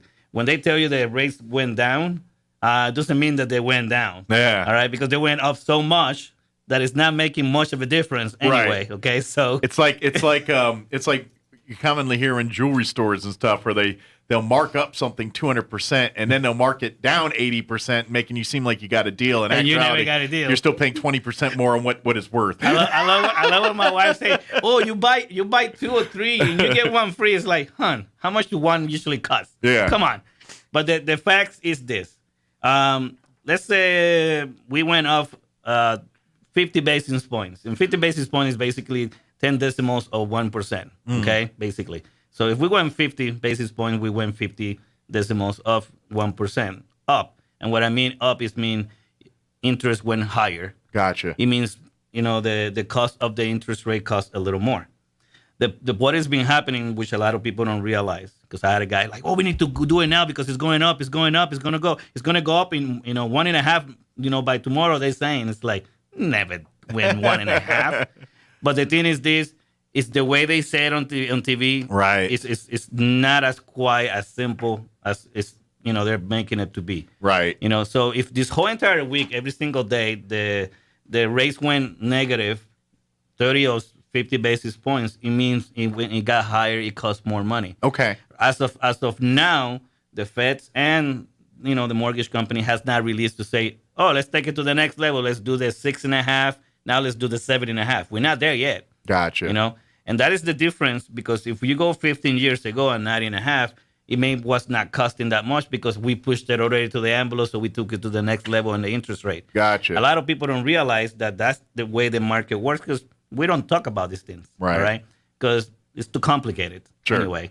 Then you start getting glassy eyed. Yeah, and then you're like, "What did you just say? Like, how does that? What did you say, Elliot?" So do I get the loan or not? What are you saying? Yeah. What it means is it maybe cost too much. Gotcha. So what I think is going to happen, they're going to have to, right now, the highest I've seen is 6.5, okay? And that's more on refinance and investment properties than, purchases for a primary home. Okay? So everything is different. The risk factors are different depending on your interest rate. If it's your first time you're buying a house, there's so many factors that determine all these things. So just listen to us when we're telling you some things, okay? Because trust me, our goal is to help you buy a house. Absolutely. If I don't help you buy a house, the office that I'm about to open, I need to close it. And that doesn't go, in the plans of my goals. Absolutely. So anyway, that goes against it. So we don't do that. No, but don't be afraid of buying a house. We just adjust as we go, and if you can go 300, maybe you go 275. Sure. Okay, that's okay. Absolutely. You're gonna get a nice house that price too. Absolutely. And you're going to make money at the end of the day in the long run. Yeah, you still get your home. Yeah, it's still there. It's just like you said. It's a little bit more variables. Just pay more attention to guys like Elliot when he talk about this stuff. That's at the listen to the experts and try to be less of one sometimes. I know, because sometimes they're like this and that. It's like, who told you all that? Yeah. My friend and blah blah blah. Like, who's your friend? Yeah. Oh, he's the car wash guy. It's like, yeah. Okay, he might know more about me about the car wash stuff. But sure. This is what we do. Sure. So allow us to do what we do for you. I do this for a living. That guy reads stuff off the internet. I don't know everything about Mike, about the radio stuff, so I might be an idiot if I start talking to him about it, but he knows his stuff. And when it comes to the loan stuff, I just talk here and I'm like, is that right, Elliot? Question mark. If you're looking to make that first home purchase or 50th home purchase or whatever it is, and you want to talk some shop here and let's get the ball rolling here, or even if you just want to put some feelers out right now, reach out to Elliot Rodriguez with Loan Depot. You can call him direct at on his cell at 719-237-4680. Again, that's 719-237-4680. You can call the office number, which will transfer to you because while he's getting the new office, but this will actually go to the Albuquerque office and then transfer. But if you want to call that 505-445-2070, again, that's 505-445-2070, or email him, erodriguez@loandepot.com. Again, that's erodriguez@loandepot.com, or go and check out his website. It's www.loandepot.com/Elliot Rodriguez. All one word, no space. And that'll take you to there. You can learn more about everything we talked about here. You can, if you want to set up an appointment or talk with Elliot about what he can do for you, that's how you get the ball rolling. Yes, sir. Good deal. And we'll have, most likely next time we meet, we'll have officially what it would be officially moved into the office there and everything else. They're working on it right now and dealing all the details and figuring out what we need to do. But you're also busy helping customers and don't have time. I know that doesn't stop, dude. Pick furniture and lamps and all those kind of things. I know they send me an email with all the stuff the company has. It's like, I tell you what, you guys make it look so good. This is what I want. I want so many stations to be able to do all the work we need to do. You guys do your thing. Absolutely. So again, one more time, just reach out, call him direct, 719-237-4080, or email erodriguez@loandepot.com. And either way, he'll get a hold of you and come 4680. 4680 is the main, did I say it wrong again? You said 40. 4680. Problem is, I see better without my glasses.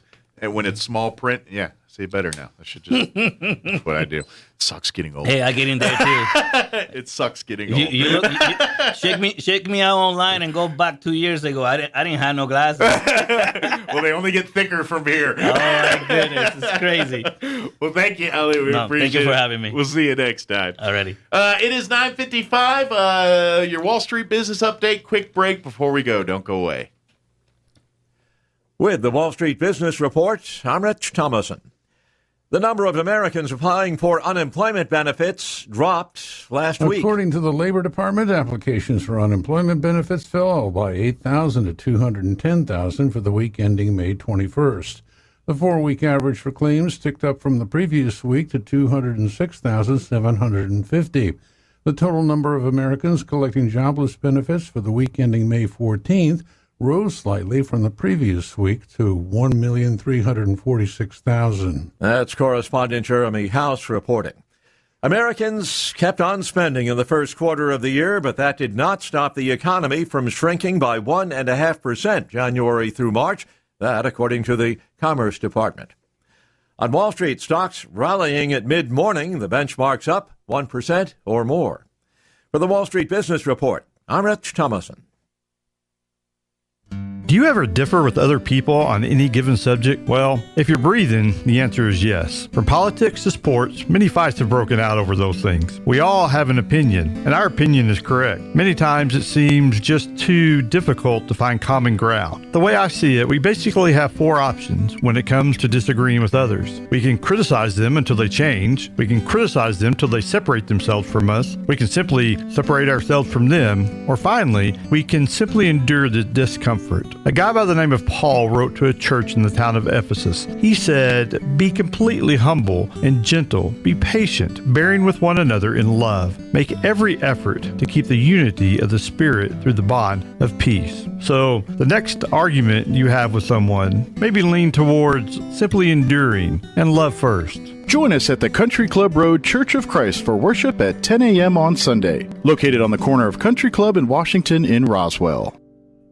J Block for governor. J Block, conservative, veteran, leader. J Block is the only choice to stand up and defeat Michelle Lujan Grisham. Mr. Block is a veteran of combat, serving in Afghanistan, a nuclear commander, and winner of the New Mexico State Republican Convention. As an America First conservative, Mr. Block has turned blue seats red and has never lost a race. Mr. Block will end the madness in Santa Fe once and for all. He's not a weatherman. He's not a rhino. J Block is a conservative, veteran, and a leader. Vote June 7th in the Republican primary. Paid for by Friends for J Block. At Anderson Bethany Funeral Home and Crematorium, we honor and pay tribute to the achievements of your loved one by celebrating the life you shared together. Anderson Bethany Funeral Home and Crematorium is compassionate and cares about our local community and the families we serve here in southeastern New Mexico. Locally owned and operated, we will be here to help you decide how to celebrate the bond you've shared and pay tribute to the unique individual you've lost. Visit us at 2609 South Main in Roswell or call 622-5888.